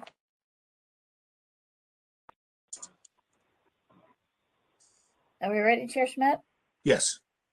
Item number 9, file number 20084. Complaint filed by Anonymous against Harlan Kelly and the Public Utilities Commission for allegedly violating Administrative Code Section 6721 by failing to respond to a records request in a timely and or complete manner. 6726 for withholding kept to a minimum. 6727 by failing to provide justification for withholding responsive documents. And 6729-7A as an apple by failing to maintain correspondence and records in a professional and businesslike manner. Okay. Thank you.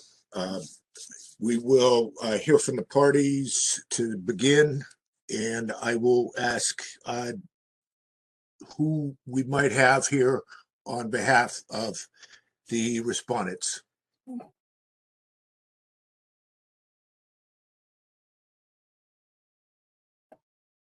Is there anyone here on behalf of Harlan Kelly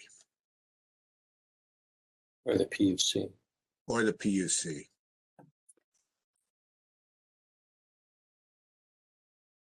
Mayara Augusto Rusi Sa is their custodian of record over there, and she was emailed with the notice of this hearing. Okay. If you're having any technical trouble, I think and you could hear us, we'll continue and hear from Anonymous. Hopefully they'll appear. They don't appear, they don't appear. But I think we're ready to hear from Anonymous, and we'll see. Please let me know when I may begin. You ready, sir? Can you hear me? Hello? Yes, we can hear you. Are you ready? Yes. To Oh, sorry. Yes. I'm ready. Oh, you maybe go ahead. Go ahead. Okay. Thank you very much. This is Anonymous number 3. We've left the most interesting one for last today. So in this case, I requested text messages between Harlan Kelly Jr. and Walter Wong and his various corporate entities. And Harlan Kelly produced nearly completely redacted messages to me, or so he thought, apparently.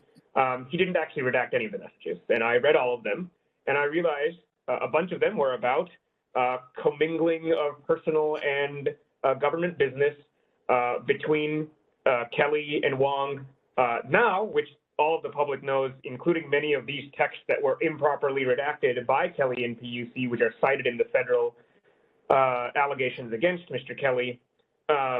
He thought he redacted them. He didn't actually redact them. I read all of them, and I noticed this. But I also noticed that he had given out his garage code or something like that. And so because of that, I informed the PUC that they had done this and that they may want to tell whoever person this garage code it is to change their garage code, because these records are now available online. I and other people have them. And instead, they took all the records back, or so they claimed, and then they gave me back almost completely redacted records. Those records removed all of the contact between Kelly and Mr. Wong that he's now charged with. And I filed a complaint since I knew what was in there.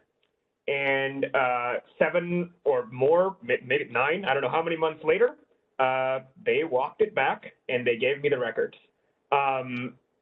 Once Kelly resigned, and that is the point at which the supervisor of records and the PUC decided to give me the records. Now that they've released them, they can't argue. Maybe that's why they're not here. They can't argue that they shouldn't have released them. I'm not sure what argument they could have at this point. There's nothing for you to do in order to order anything more disclosed. But this is, the reason I pursue this is probably one of my most important cases. And it shows why when government agencies over-redact information, the public is kept from knowing some of the most important forms of alleged misconduct by those public officials. And if they had gotten away with it here, these texts would never be known to the public. And this is exactly why the Public Records Act exists. So I'm going to ask you to find the violations I've asked for, and I don't see how they could argue that they weren't public and disclosable, since they did disclose them to me many months later. Why the Supervisor of Records and PUC covered them up for so long, who knows? Thank you very much. Thank you. And it does look like we have Mayara Ruski Augusto Sa is SA here. And so we've just heard from the petitioner, and now we can have you know, a 3-minute, up to 3-minute presentation made on behalf of the respondents. Yes, thank you. We got to wait until Cheryl wants to time it, but it is, as soon as she indicates she's ready, then you can begin. Understood. Are you ready, Ms. Saw? Yes. Okay, you may proceed. Yep. I just want to point out that I had raised my hand and I was not given the opportunity to talk. That's why you had a weird pause here. I was calling in to try to. Understood. Thank you. So we did send a letter to the task force back in March of 2021, notifying the task force that the alleged violations raised in this complaint against PUC were addressed and resolved. On February 22nd of last year, 2021, the PUC sent a letter to the complainant that was just referred to, providing a minimally redacted version of the exchanges between Mr. Kelly and Mr. Walter Wong. We also explained in that letter that the original redactions were made by Mr. Kelly himself. In our letter to the task force, we also provide information that the lack of the name and title of the person responsible for those redactions was not provided as an oversight, and we corrected that mistake by providing that information to the complainant. And I'm going to quickly address the 3 violations separately. The violation number 3 alleges that PUC provided an incomplete response and engaged in unlawful and non-minimal withholding. So following the standard practice of city departments and the general guidance that we got from the city attorney's office, the PUC relied on Mr. Kelly to search the records and prepare the redactions in the version of the document that was first released to the complainant. However, due to the unique and extraordinary circumstances and events related to the federal criminal charges brought against Mr. Kelly and Mr. Wong, the PUC, in consultation with the city attorney's office, undertook its own review of an unredacted version of that record, and then with new redactions, provided a new version of it to Anonymous. So following that review, PUC determined that additional messages should be unredacted, and this new version was provided to Anonymous back in February of 2021. The only things that remain redacted in this new version were matters that were clearly private or clearly unrelated to city business. Therefore, we believe that our February 22nd production of this new version of the record addressed and resolved allegations under violation number 3. And then to add to the timeline, the request was made in June of 2020, June 11th, I believe, and the federal charges were brought against Mr. Harlan Kelly in November 30th of 2020. And that's when the new review was triggered internally. As you can imagine, it was not as simple. We had to retrieve the unredacted version and talk to city attorney to see what portions of that should be redacted and what portions of that could be released. In regard to violation number 2, that we did not provide the name or title of the person responsible for those redactions. We did respond to that later on to let the complainant know that Mr. Kelly was responsible for the redactions in the original document. And additionally, since that time, our standard practice is to provide name and title of the person responsible for any redactions or withholdings. And I'm the public records lead, and I see that that gets communicated whenever we're redacting or withholding. And the last violation, violation number 1, that violation alleged that Mr. Kelly failed to disclose all of his correspondence with Mr. Walter Wong. As the task force is aware, Mr. Kelly has resigned from city employment. That happened back in November 30th of 2020. And we have produced to Anonymous all of the text messages in our possession between Mr. Kelly and Mr. Wong. We do not have any other records that are responsive to this specific item of the request. Happy to answer any questions you might have. Thank you. Great, thank you. Thank you to each of the parties for that. Okay, so at this point, we may or may not have questions. Of the members may be asking questions, and we will start with Member Wolf. Yeah, it's a question for the petitioner, Anonymous. Did you receive any of the information alleged that you're alleging from the PUC before you filed a complaint with the task force?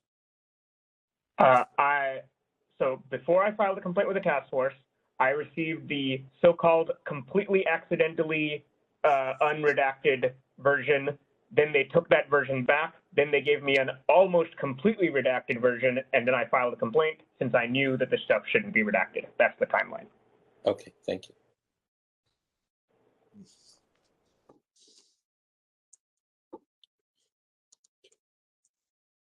Question for Anonymous.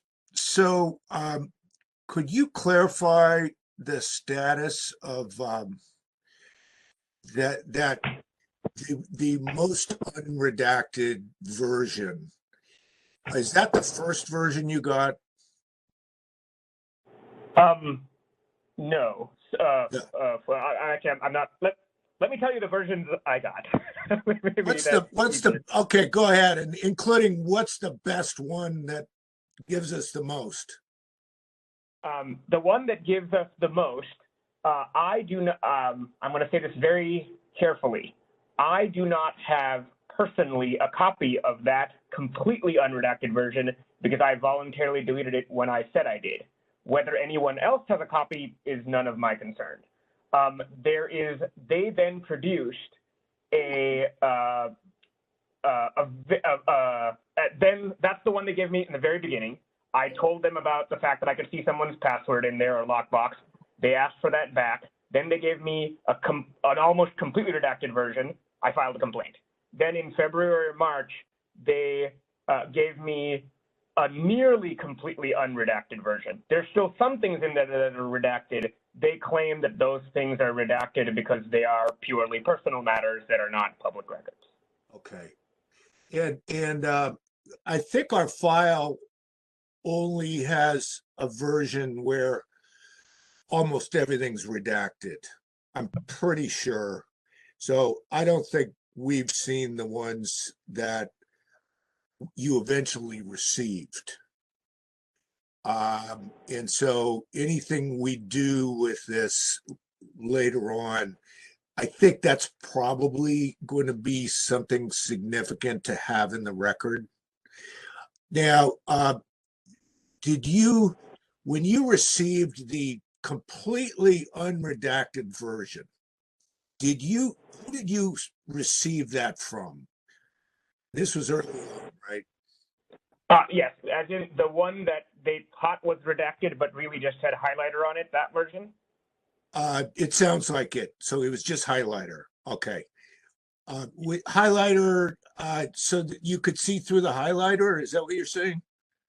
No, I'll just explain exactly what happened. So, and you all have discussed a concept called PDF flattening before. And so what happens is when you make a redaction on a PDF, until you hit apply redactions or flatten file, I can just do copy paste and read all of the text in that PDF.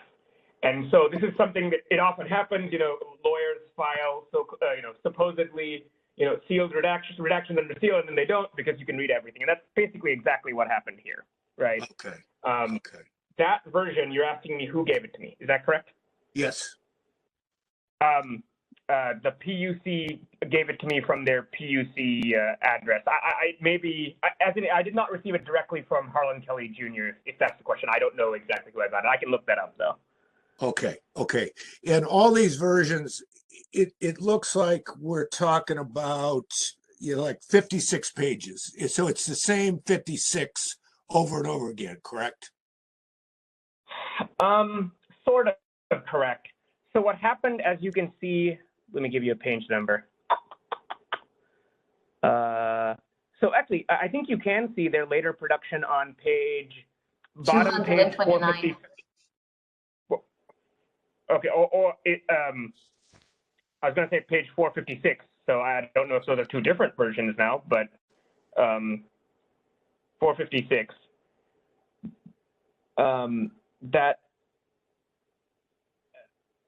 Sorry, can you say your question? I've forgotten. She said something and now I don't know what you're saying. Well, yeah, I was initially, I think you answered my question about who gave you the completely open, the transparent, let's call it, version. Correct. I did not receive it from Harlan Kelly Jr.'s email himself. I received it through some part of the PUC that's not him. Yeah. And then I asked you, are we talking about the same 56 pages over and over again? And it seems like you're indicating there's some change. Yes. So this is about the very first page. That's why I was giving you that page number. So you'll notice that record starts halfway through the page. And that has been at dispute at various cases.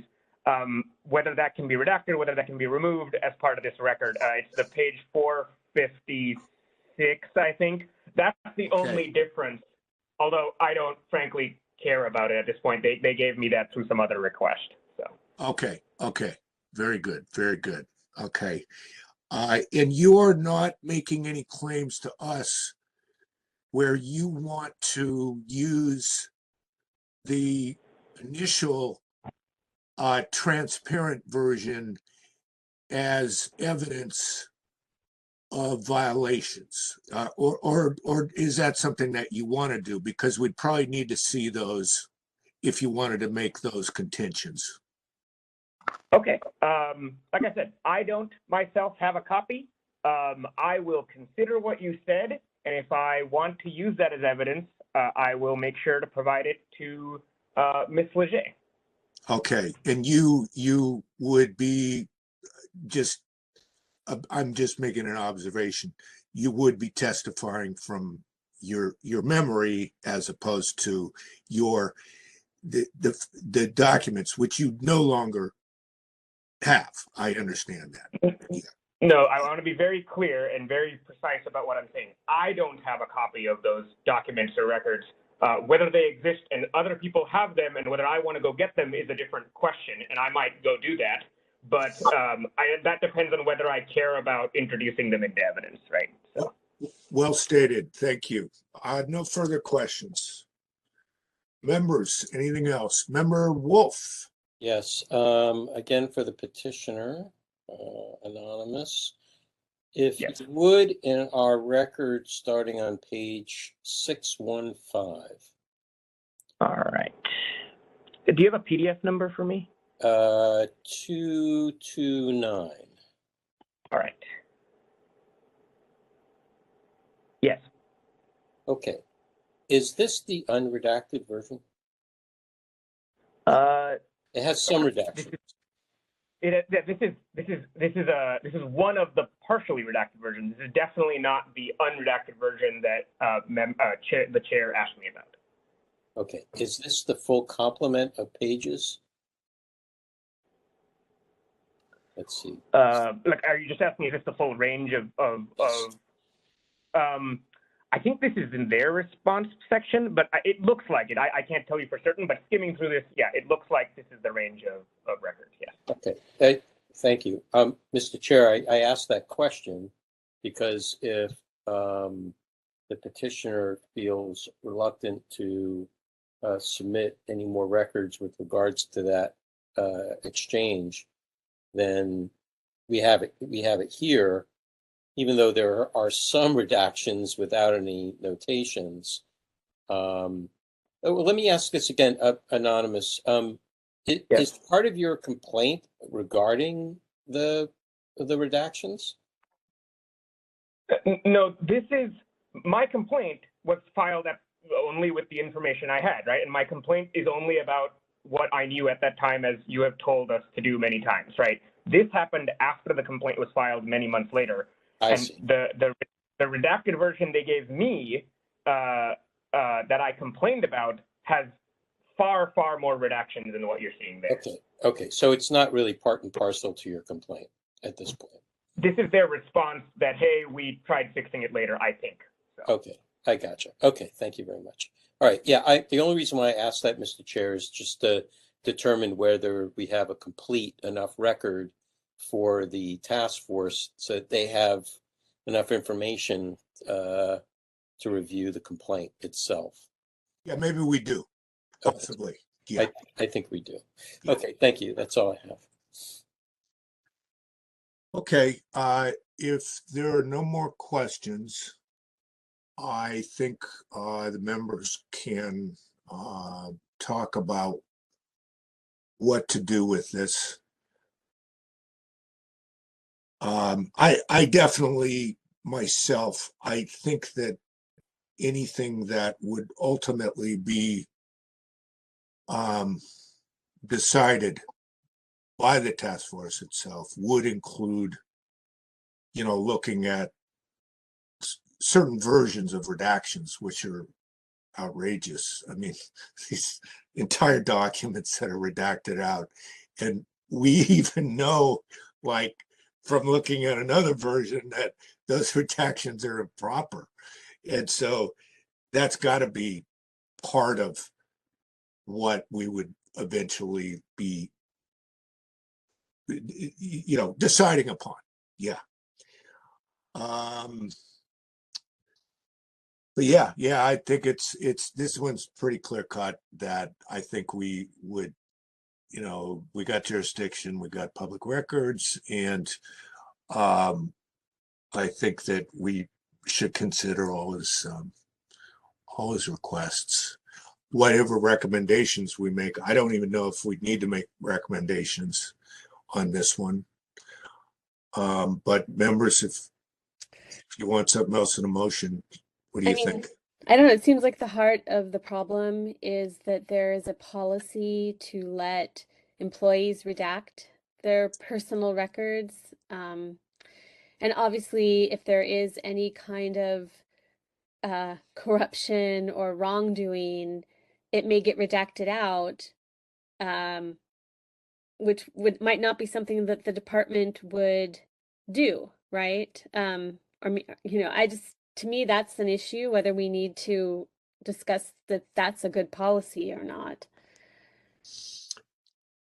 Yeah, and I think one thing, just to put a little proviso in what you just said, Member Stein, one thing based on Smith v. Superior Court and what you're saying is, if it's his personal device, then I'm not sure how far we could say that he can't redact. But if it's like a device that's, like a city, I don't know if they have city phones, laptops, I would think that, yeah, that's a problem with letting the employee do, like line by line redactions. But even with a personal device, I feel like if the employee is conducting business that has something to do with the city or their position for the city on their personal, even if it's their personal technology, it seems like that should be a public record. And they shouldn't be the ones to decide what exactly is redacted there. Yeah, and I see, oh, let's see. I see that Member Wolf has his hand up, but let me just say that, yeah, that's a line that I think, we may want to look further at, but it's a significant line. And I think that that's a line where the Supreme Court was sort of like skirting that line. What do you do how far can you go to ask an employee about things in their personal devices? And so we'd have to, I mean, it was definitely looked at in Smith v. Superior Court. And just as I sit here today, I don't know if I feel comfortable knowing which side of the line we're on with regards to that. Okay, Member Wolf, did you have your hand up? You're muted.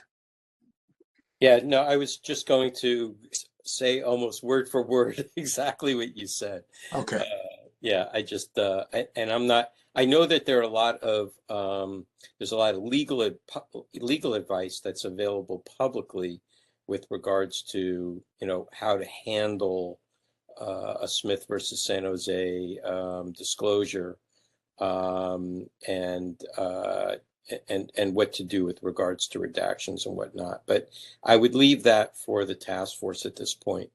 And I think we should just focus on the jurisdictional point right now. Yeah, but Member Stein, you're right on a really important point. So I think we all agree that that's a big issue, and it's definitely raised in this case.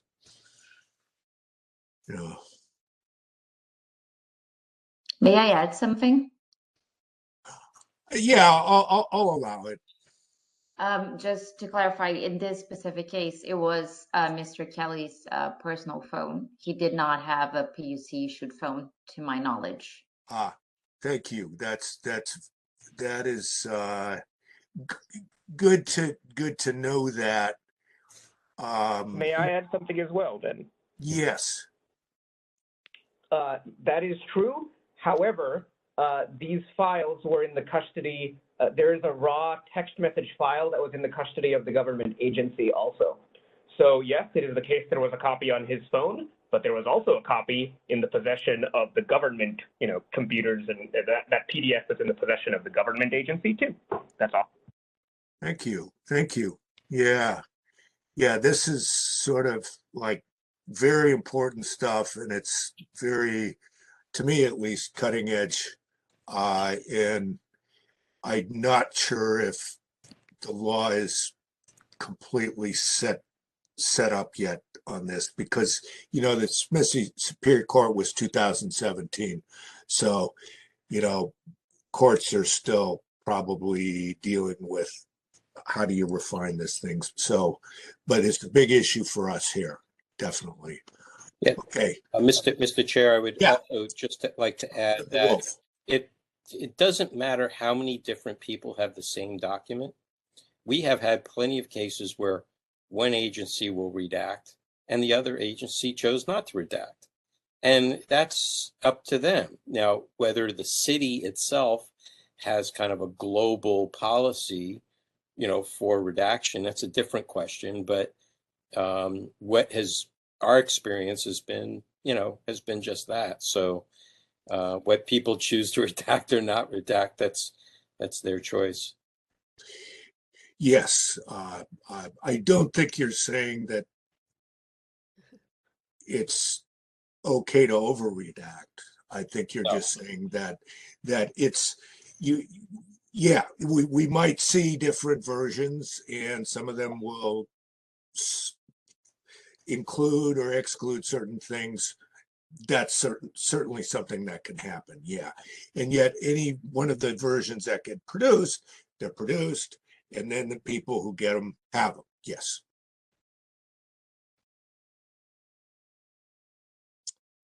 All right. Well, I'll move to find jurisdiction and move this to the task force. Find the records are public. I'll second it, Member Stein. Okay. let's have public comment. Yes, if there's anybody else on the line who would like to provide public comment on this matter, you can raise your hand at this time by pressing *3 or otherwise raising your hand through the application.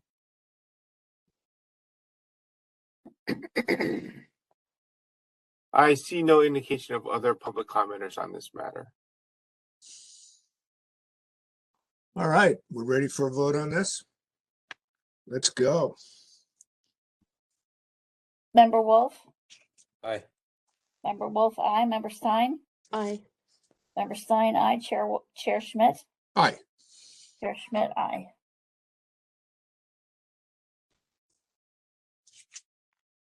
Okay. Item number 10, further consideration of efficient changes to complaint process.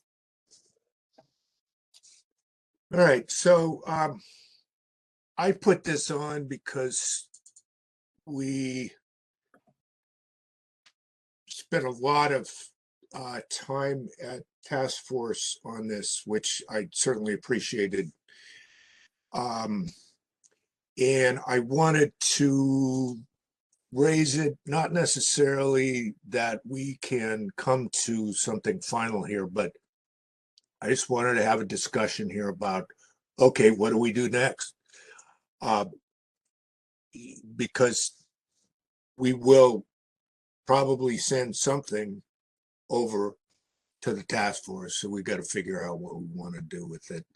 I think that it was we were assigned 3 of the 6 sub proposals, I'll call them, that were covered, and then there was another part that was assigned to the rules committee. So members, any thoughts on like what to do? Pull this up. Member Stein, are you? Yeah, I mean, I kind of assumed that we would at least for, sorry, I'm trying to get to the where I have my notes here.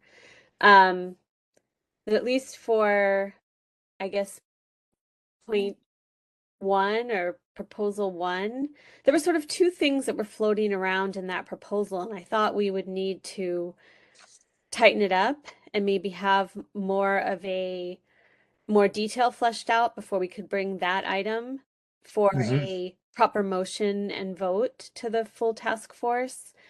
So that's the idea that, you know, maybe something different is going to happen in committee, whether there's going to be a committee-based determination process of making a determination on a case and what that would look like if the case were not to require a full SOTF hearing, or whether it would just be a process of expanding the consent calendar and recommending that from committee that certain things go to the consent calendar.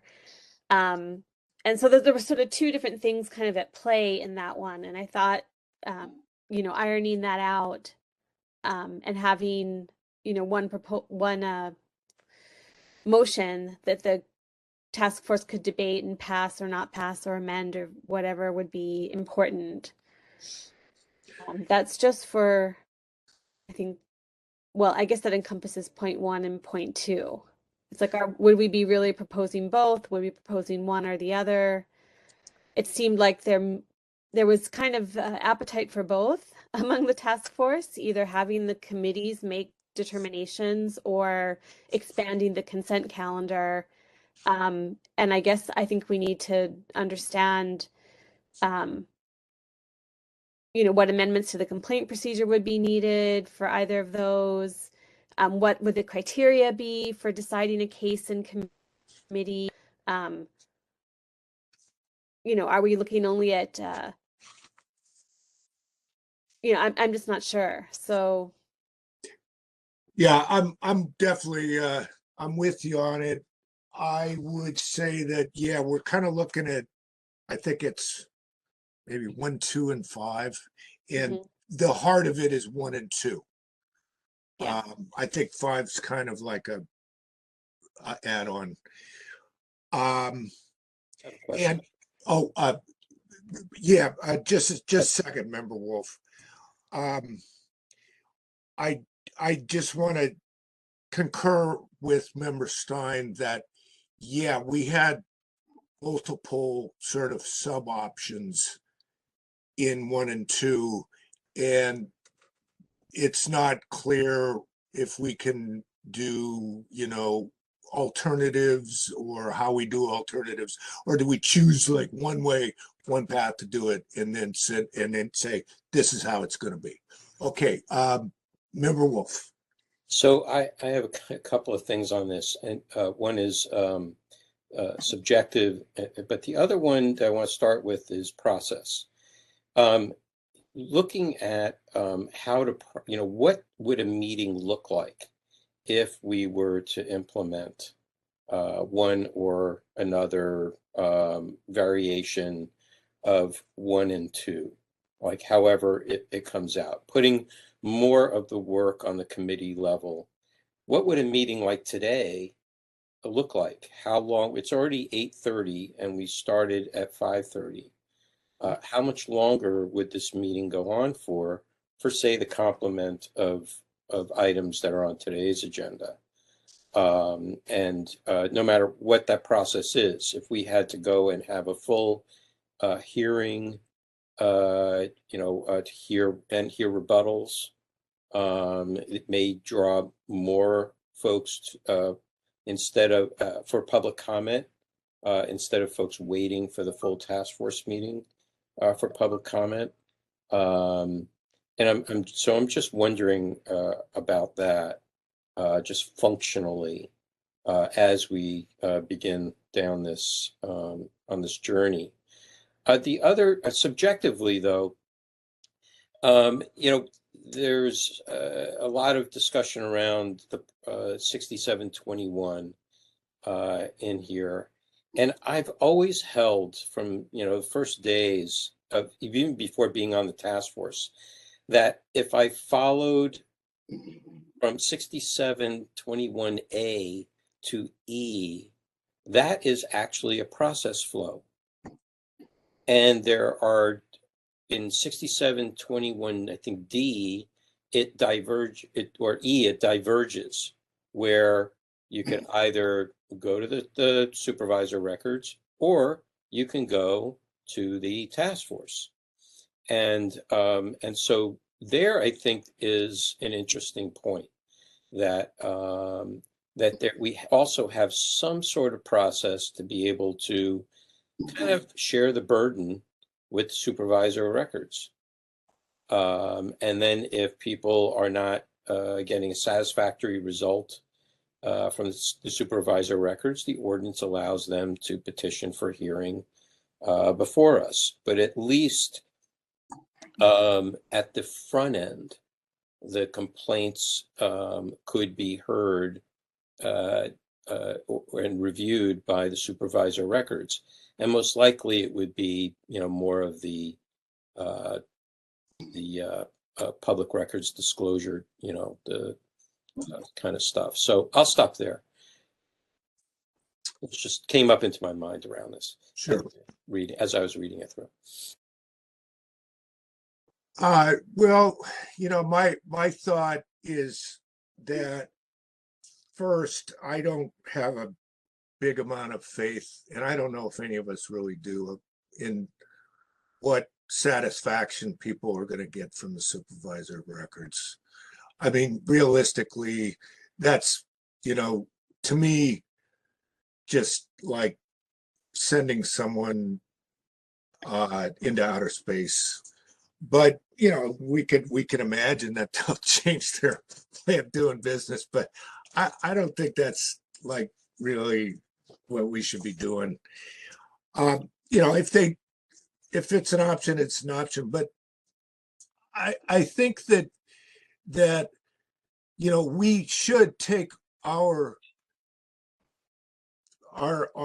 ability to deal with a petition very seriously. But I think that what I think is that we can radically change, and it it is somewhat radical, some of these alterations that we put into these proposals. How we deal with something, and we don't take every case and give it a full committee hearing.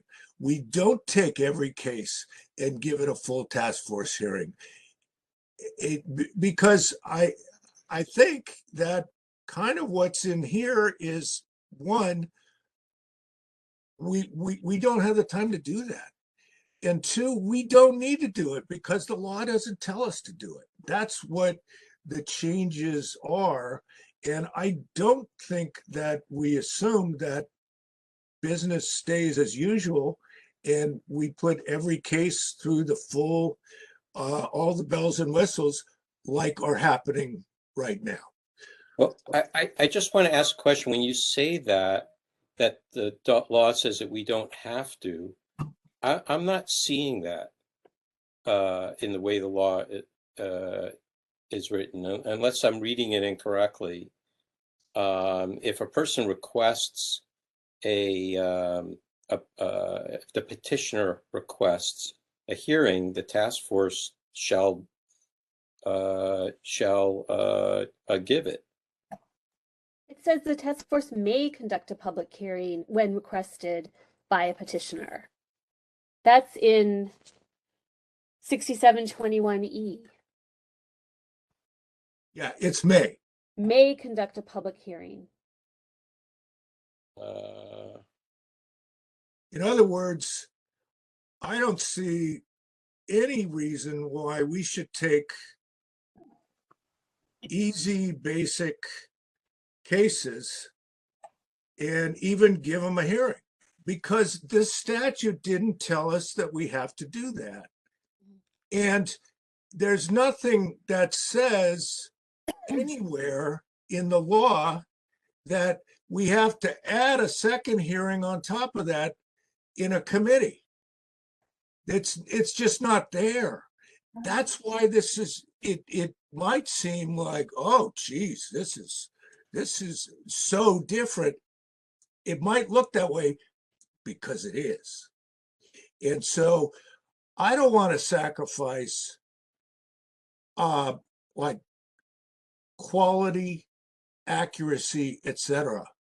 But I think we could get the same quality and have much less time in hearings for complaints. And that's what I'm trying to do here. Okay. That's what we are trying to do when we, put these proposals forward. I'm not disputing that. And I agree with you on that. I'm just trying to also pay attention to what the law says that we can or cannot do, because lots of times we have been found hamstrung by the way the ordinance was written.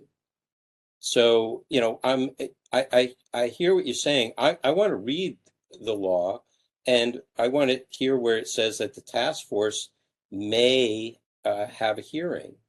And I'm not, unless I want to see that where does it exactly say that? 67.21E. Right. If the custodian refuses, fails to comply, or incompletely complies with a request described in B above, or if a petition is denied or not acted upon by the supervisor of records, the person making the request may petition the task force for determination whether the record requested is public.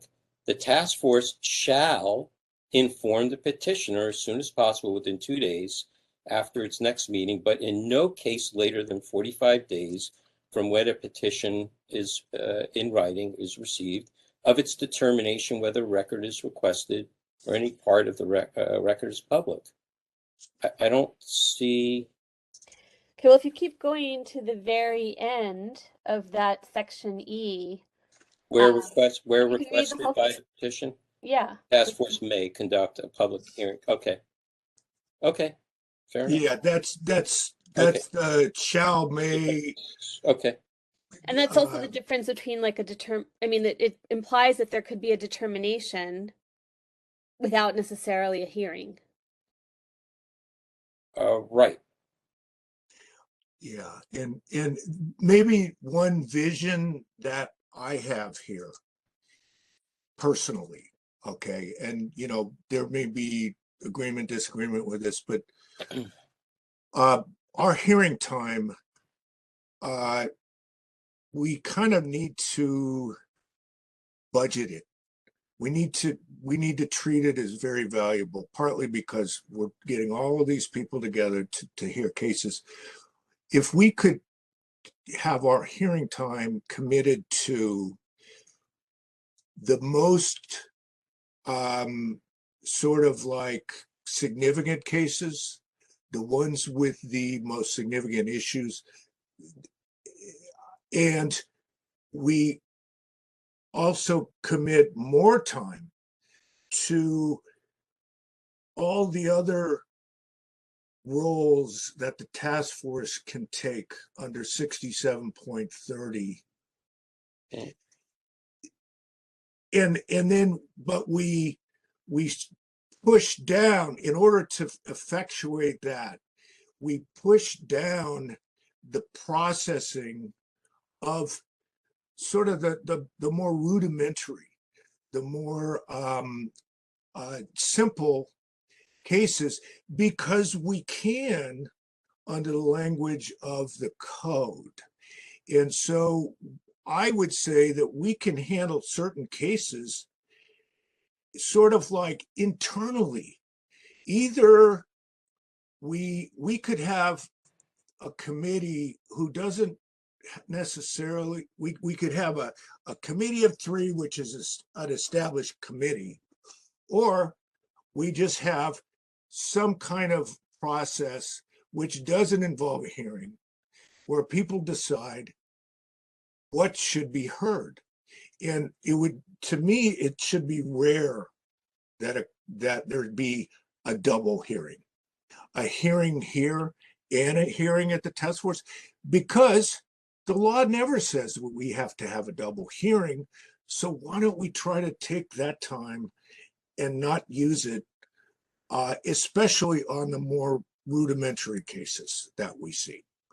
And we budget our time in a way that looks at the substance of what we do. That's sort of the vision I have here. So the question then becomes, can you do that can you render a decision within 45 days?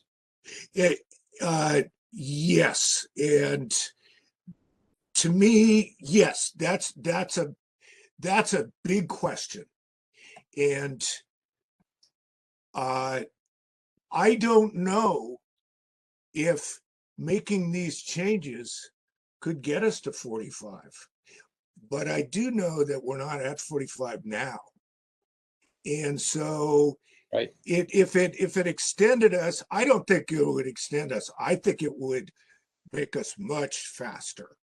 Well, if you really want to go hardcore about the ordinance, really all the ordinance says for the task force to do is to determine whether records are public or not, period, and render that decision, and that's all it really is. Don't have to go down any rabbit holes. You don't have to, investigate. You don't have to ask all these questions.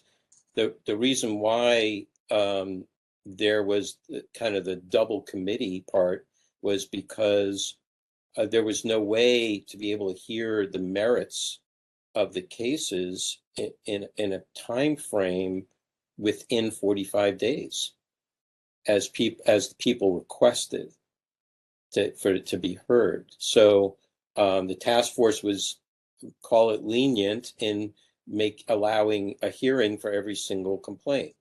So the question then becomes, you certainly can change all that. There's nothing in the law written that the way we do it has to be done that way. I agree. I just also, again, want to be also clear, if we're reducing the workload completely, the balance of that is there going to be a just outcome?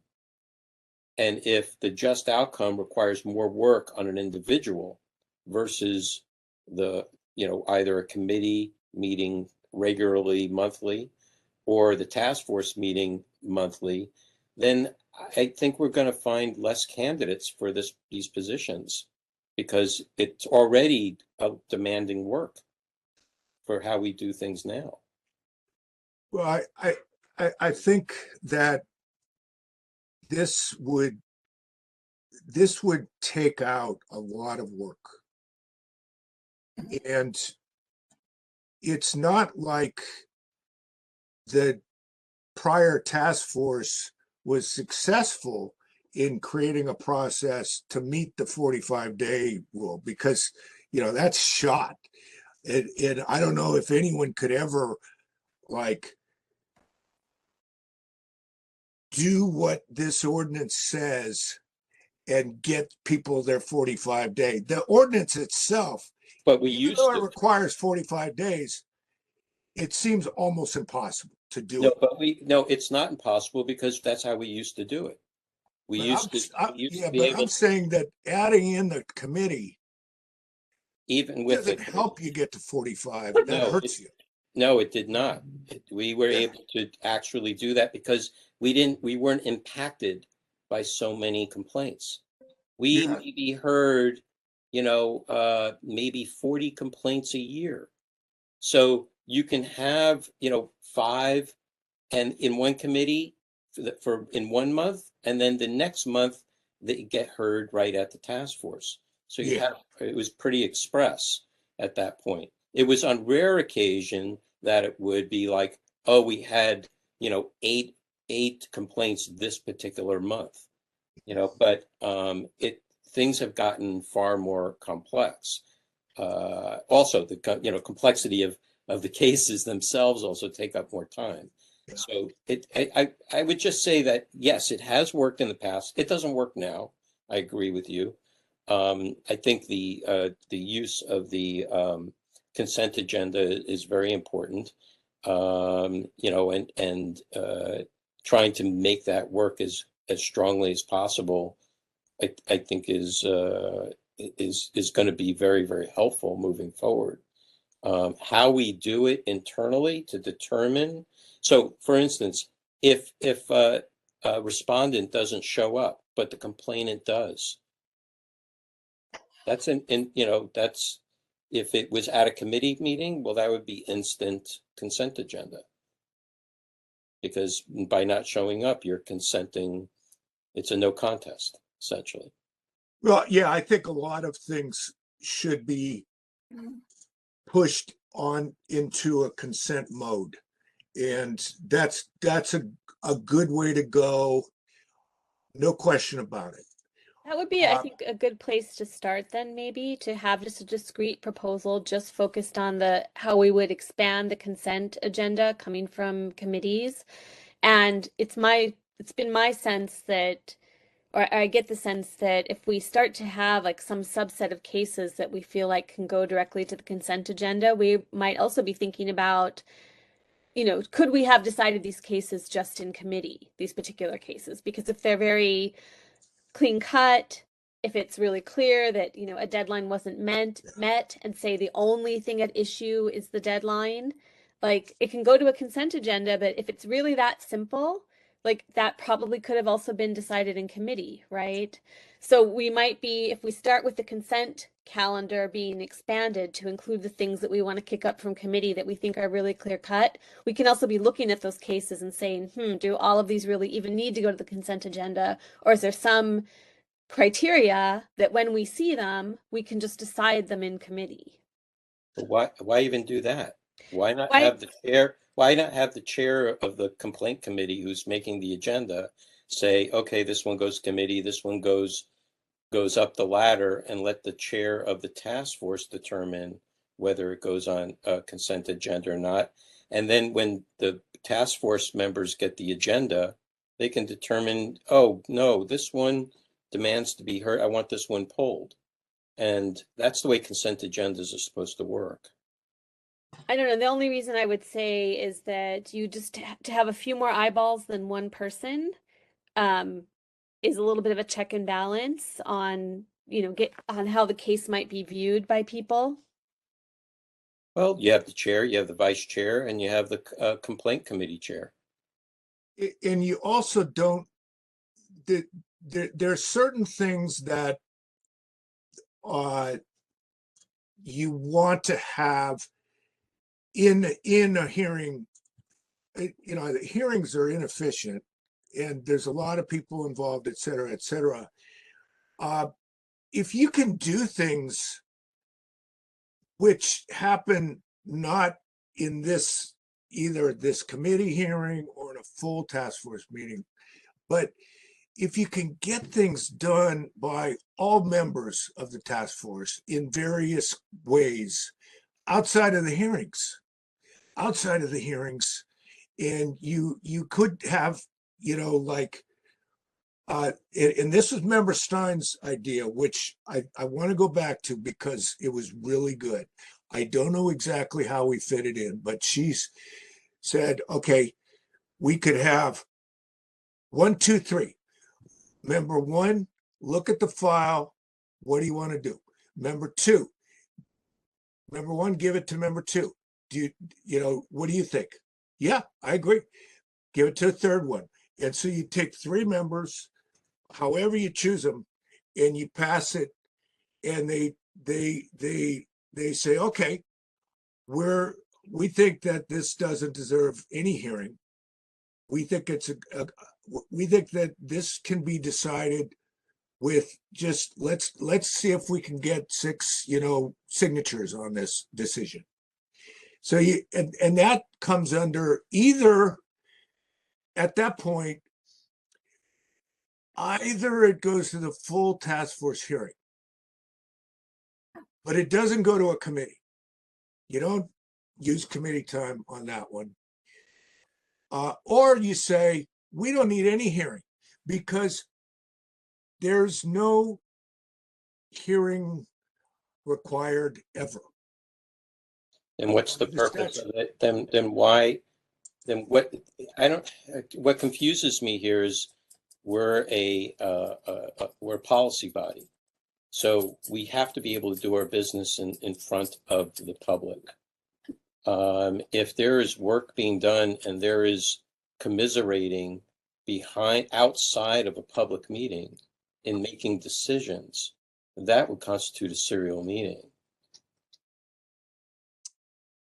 And so I'm not quite sure how to do that. That's why I was trying to create work groups so that work groups can operate, you know, more casually without a big public process. But that got shut down by our legal counsel. Well,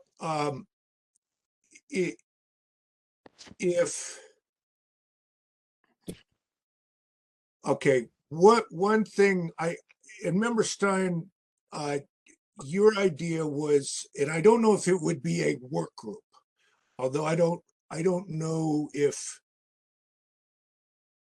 okay, so you proposed work groups, it sounds like, and legal counsel said, no, you can't do that because it's a serial meeting. They would consider it to be, if we were working on substantive work. So if we were creating a flyer, that's one thing. That's not substantive. But Yeah. if we are going to be making, doing work, having discussions and sharing those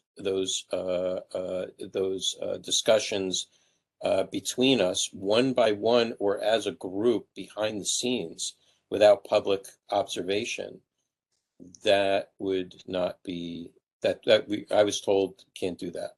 I tried everything I could to be able to make that happen, and I got shot down at every turn. I mean, I think that your idea is a good one, the one that was shot down. Yes, I agree. And I'm not sure if there couldn't be a configuration that would work, such as, say I look at a case file, just pick me first, and so I write a paragraph, like I looked at the file, it was ready, I write a paragraph saying, I think that all these things are I would find these conclusions. And then I pass my memo to another person. And they take my memo and they write their paragraph. Another member. And then they pass 2 paragraphs to a third member. Serial meeting. See, that's the whole thing around the Board of Supervisors. When they write, bring proposals to the floor, they individually, the supervisors cannot speak to each other, but they do that work through their staff. So their staff is doing all the work product work, but the supervisors cannot discuss it between them until it's introduced in either committee or in the chambers for the main meeting. Otherwise, it's a serial meeting. It's a classic serial meeting definition. So if that idea is, I mean, I don't know where to go with that exactly, but if that idea is too complicated at present, then why not focus on this idea of expanding the ability to send things to the consent calendar from committee? Because that's at least one piece that could prevent a second full hearing or an unneeded hearing at the level of the full task force. Yeah. And, we could do something like, say today, we have 15, let's say we schedule today's hearing. Let's schedule 15 cases where we as a committee are going to sit here and try to figure out what to do about those 15 cases. Mm-hmm. And we have the files. The 3 of us read the files and we then say, okay, what do you want to do with number 1? And we say, okay, let's do this. Done. Mm-hmm. What do you want to do with number 2? Let's do this. Done. We didn't have to, why do we have to have anyone appear? Why do we want to have the parties appear at a committee hearing? We could just talk amongst ourselves and then get to a list of 15 and say, okay, let's either say we're going to have hearings on those or we're going to send them to a consent calendar. And then we write it up and we say, okay, public comment. And that hearing is maybe, like we just decided 15 cases in an hour. So that's a version of a committee hearing where you don't have any like, testimony, any questions or anything like that. And maybe you take out 1 or 2 and you say, oh, well, we got to do something more here. We got to hear from the parties. But you can like maybe get a committee that does something much faster. So you only have the hearing really at the task force level, even if you're going to do it there.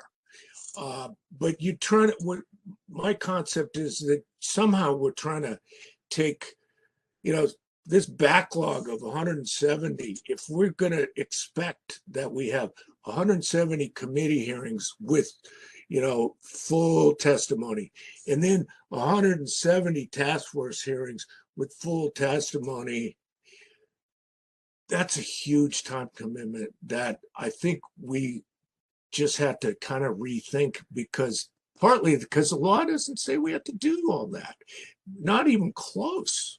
But we do have to render a determination of whether records are for public records disclosure for CPRA only. Yeah. It must be determined within 45 days. So 170 or 25, is there a process to be able to have those 25 that come in today to be able to have it a determination on whether those records are public or not within 45 days. Well, I don't know if, any of these proposals can get us under 45. I don't know. But they don't go the opposite direction. Okay. And if, I can't say this is the panacea and it's going to solve all our I'm problems. trying to brainstorm here with you. Yeah, yeah. So there could be other shortenings, other more efficiencies. There could be other ways to do it that were not included here that other people can think of. But at least these ideas would send us in that direction. Yeah. And, like your idea of the work groups, that's different, although it's somewhat similar to some of the things that we talked about in committee before. That could reduce. I think huge use of the consent calendar could be very helpful. Now, I could see Member Stein is sort of like the one person here who's like, hey, let's get something done. He says, let's do more with the consent calendar. And I think we could even make a decision at the task force level that we will let committees decide cases. Well, my only feedback on that is that you have 11 people on a task force.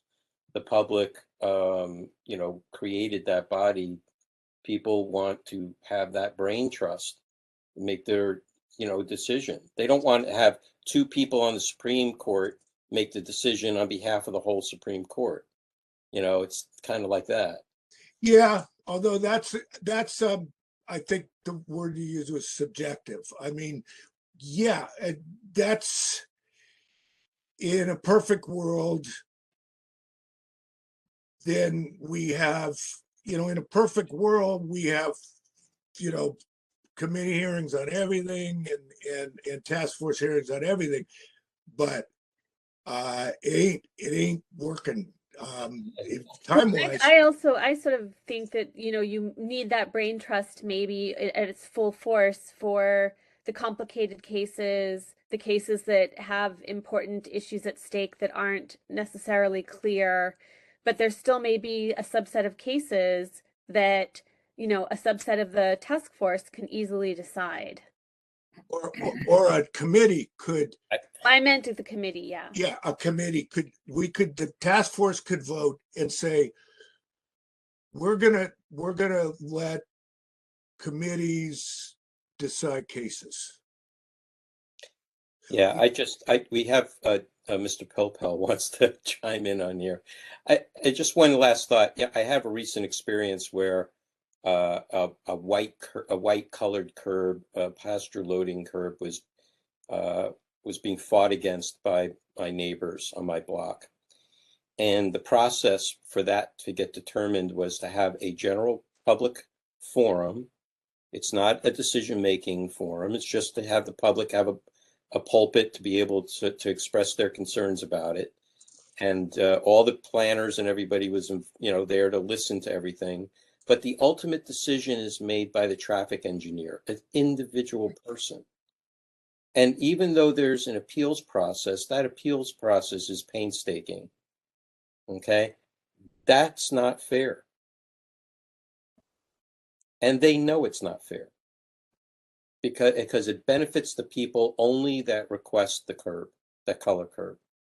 And I'm concerned about that kind of process that exists in many other places in the city, and that we replicate that, and the public, feels jilted by that.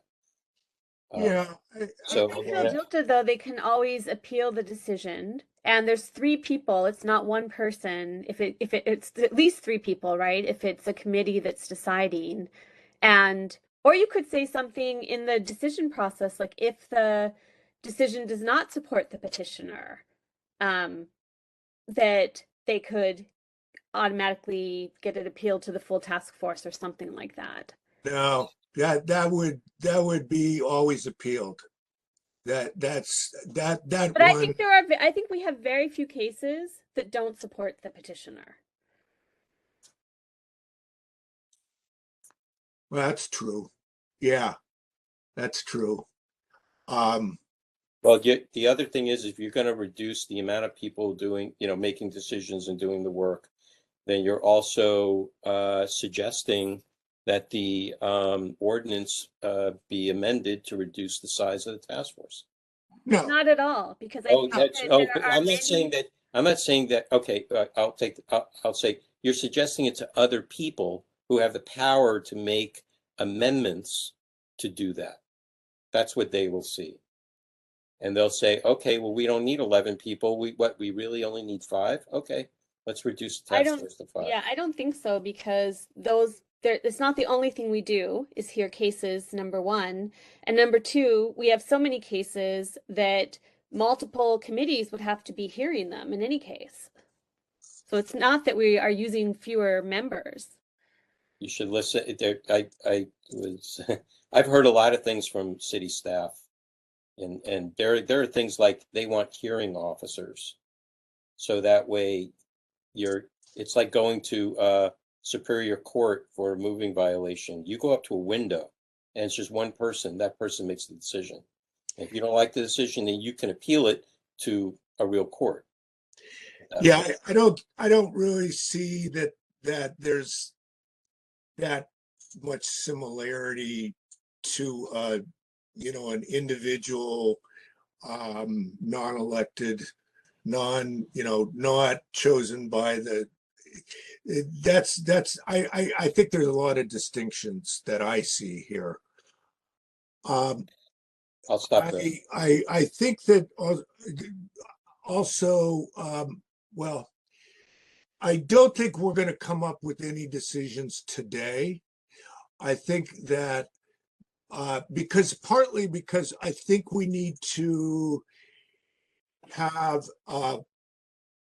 whatever we're going to deal with these ideas, it's all going to have to either be voted up or voted down in this committee before it gets sent on. And I don't know if we're ready for each individual part to figure out how we want to do it. Do we want to do it? We did have different sub options here, but we can't do it in pieces today and then do more. I mean, if we did it pieces today, we'd still have to deal with the other pieces at a later committee hearing. So I think that maybe we figure out different pieces that we want to propose and have the specific language, and then we get to where we have decided yay or nay, and we'll vote in this committee. But I don't know if we're quite ready, although we've probably progressed with the discussion a bit.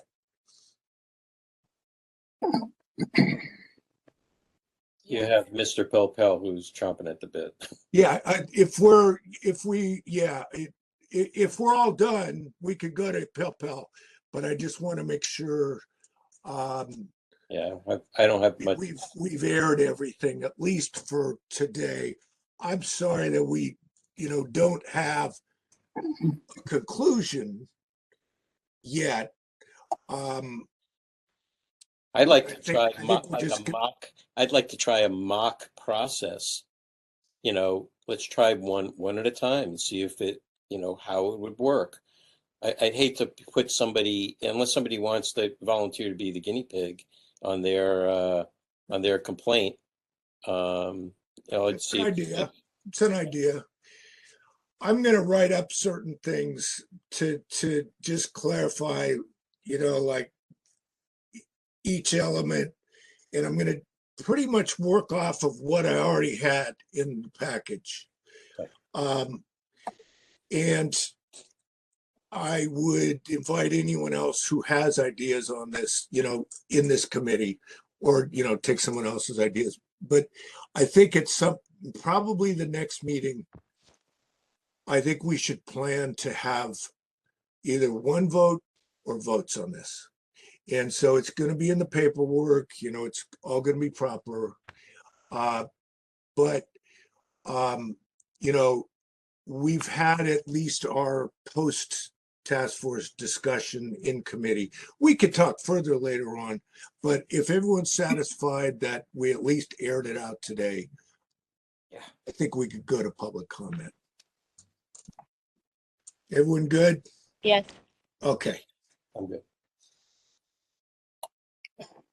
Okay, we do have a couple of people with their hands up, and if you do want to speak and you have not yet raised your hand, you can press *3. We have one person who's already unmuted. I believe that would be anonymous number 3. And then after that, I believe we can go to the next couple. Hello? Is my line unmuted? Yes. Are Okay. you ready? Please I am. Go ahead. Thank you very much. This is anonymous number 3. I think with all of these ideas, we should avoid the perfect being the enemy of the good. These discussions have been going on for I don't know how long. I think the chair's proposal here, based off of my and Mr. Sullivan's proposals, was written a very long time ago.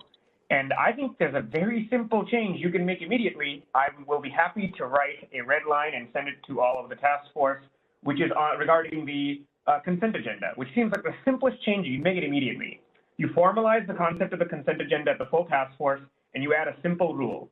Any chair of any committee or the chair of the full task force has the authority, may transfer any complaint that would come before their committee or on their agenda to the full task force's consent agenda, and any member of the task force during that consent agenda can pull any complaint from that agenda. And just formalizing that rule, I think, would make a lot of the timeliness issues just very easy to solve. And the other issues, I would agree with Member Wolf. I don't think the complex legal issues, and I know, like, a number of my cases, I intentionally bring them for that purpose, to figure out exactly where the line is, right? And I've been doing that from the beginning. And those cases, I know I would have gotten a different ruling from 2 out of 3 in a random committee than I did once the full task force got to both hear a lot more argument and do a lot more research and have people persuade each other. Because I think that's what is missing from the committees, is sometimes one of you is making a very good argument that convinces another bunch of you to change their mind. And that doesn't happen as much on committees because there's not as much diversity of perspective. So I think the consent agenda you should use immediately. And I don't think you should have the full hearing only at a committee unless the ruling is obvious and says, hey, put it on the consent agenda. But the full task force IMO should always have the final ruling, even if it's purely through consent. Thank you.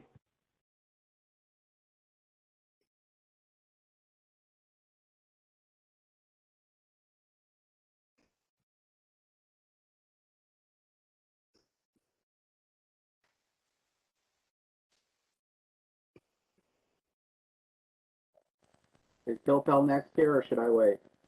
Just a second, David.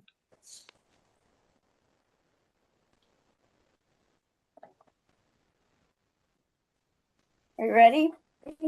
Yep. For the minutes, you can just say Bill Pell offered his comments.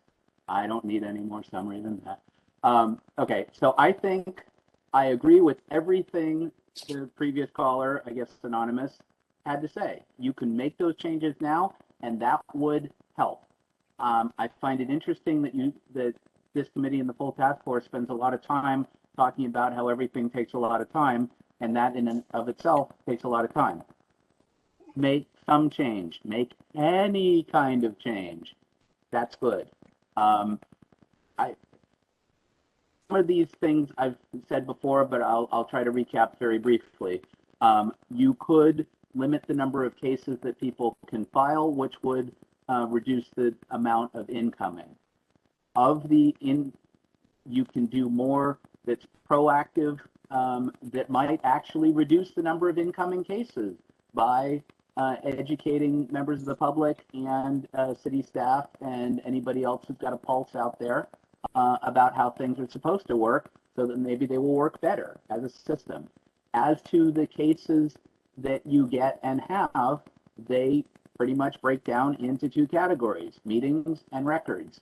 If it's about records, my view has always been, what's the stuff? Did you get the stuff? If you didn't get the stuff, let's figure out what the stuff is and get you the stuff. Okay, did you get the stuff? Great, now you got the stuff. We're good, right? If the point is to find violations and tweak city staff and send everybody to the ethics commission, you know, that's an errand, and that extracts a pound of flesh and all that, but I'm not sure that it accomplishes much of anything.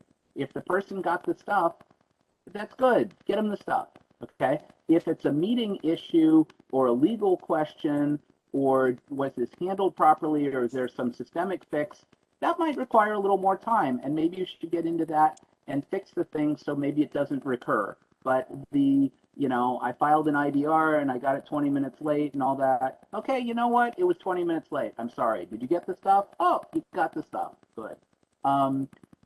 Educating people, promoting compliance, all of that is to the good. And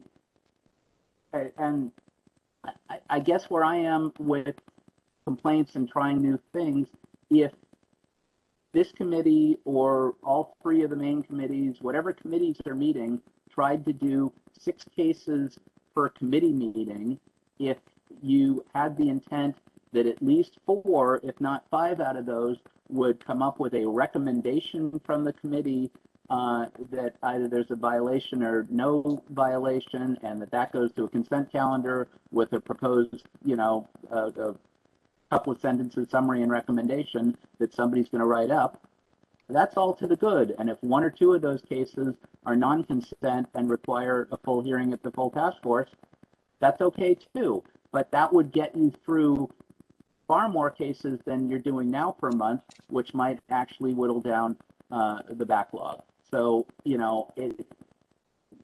there's so much work to be done. I think the less you can get into the weeds and why does this department operate this way, and was the thing properly formed, or was the person on vacation, or what, was it filed on a Thursday rather than Tuesday? It doesn't matter. Just figure it out and get them the stuff. You're not going to learn everything there is to know about how the government is organized, and frankly, you don't need to know. Just get them the stuff. And the other thing, and then I will conclude, on records, you can also point people to the supervisor of records route. That doesn't preclude them from bringing it to the task force to find a violation or not. That doesn't preclude them from going to court. It's simply another avenue that might get them a determination about records and might actually get them the records if they're still actually looking for the records. Because at some point, if they were looking for records this week, they probably want them this week. If they wanted the records last year and they didn't get them, that's part of why the 45 days is there, so that there's some certainty, there's some decision making, and things don't get stale. And a lot of things seem to get stale because they're getting processed to death here. It's kind of like fresh fruit versus processed sugars. There's a lot of processing that's happening. Less processing, more fresh fruit. I'll shut up. Thanks. All right. Thank you. Thank you, members of the public. So I think we have concluded that number. We can move to the next one. Cheryl. Item number 11, announcements, comments, questions, and future agenda items by members of the complaint committee.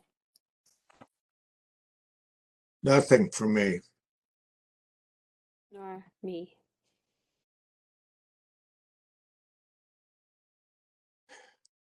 Member Wolf? No. Okay, so there was nothing, which means I think we can move to the next item.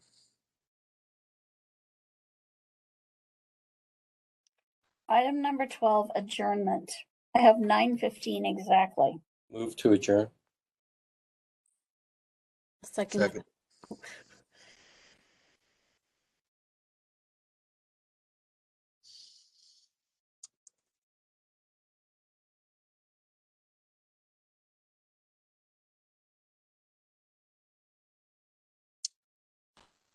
You can just call it, Dean. All those in favor say aye. All those in favor? Aye. Have a good night. All right. Good night, everyone. Bye. Good night, all.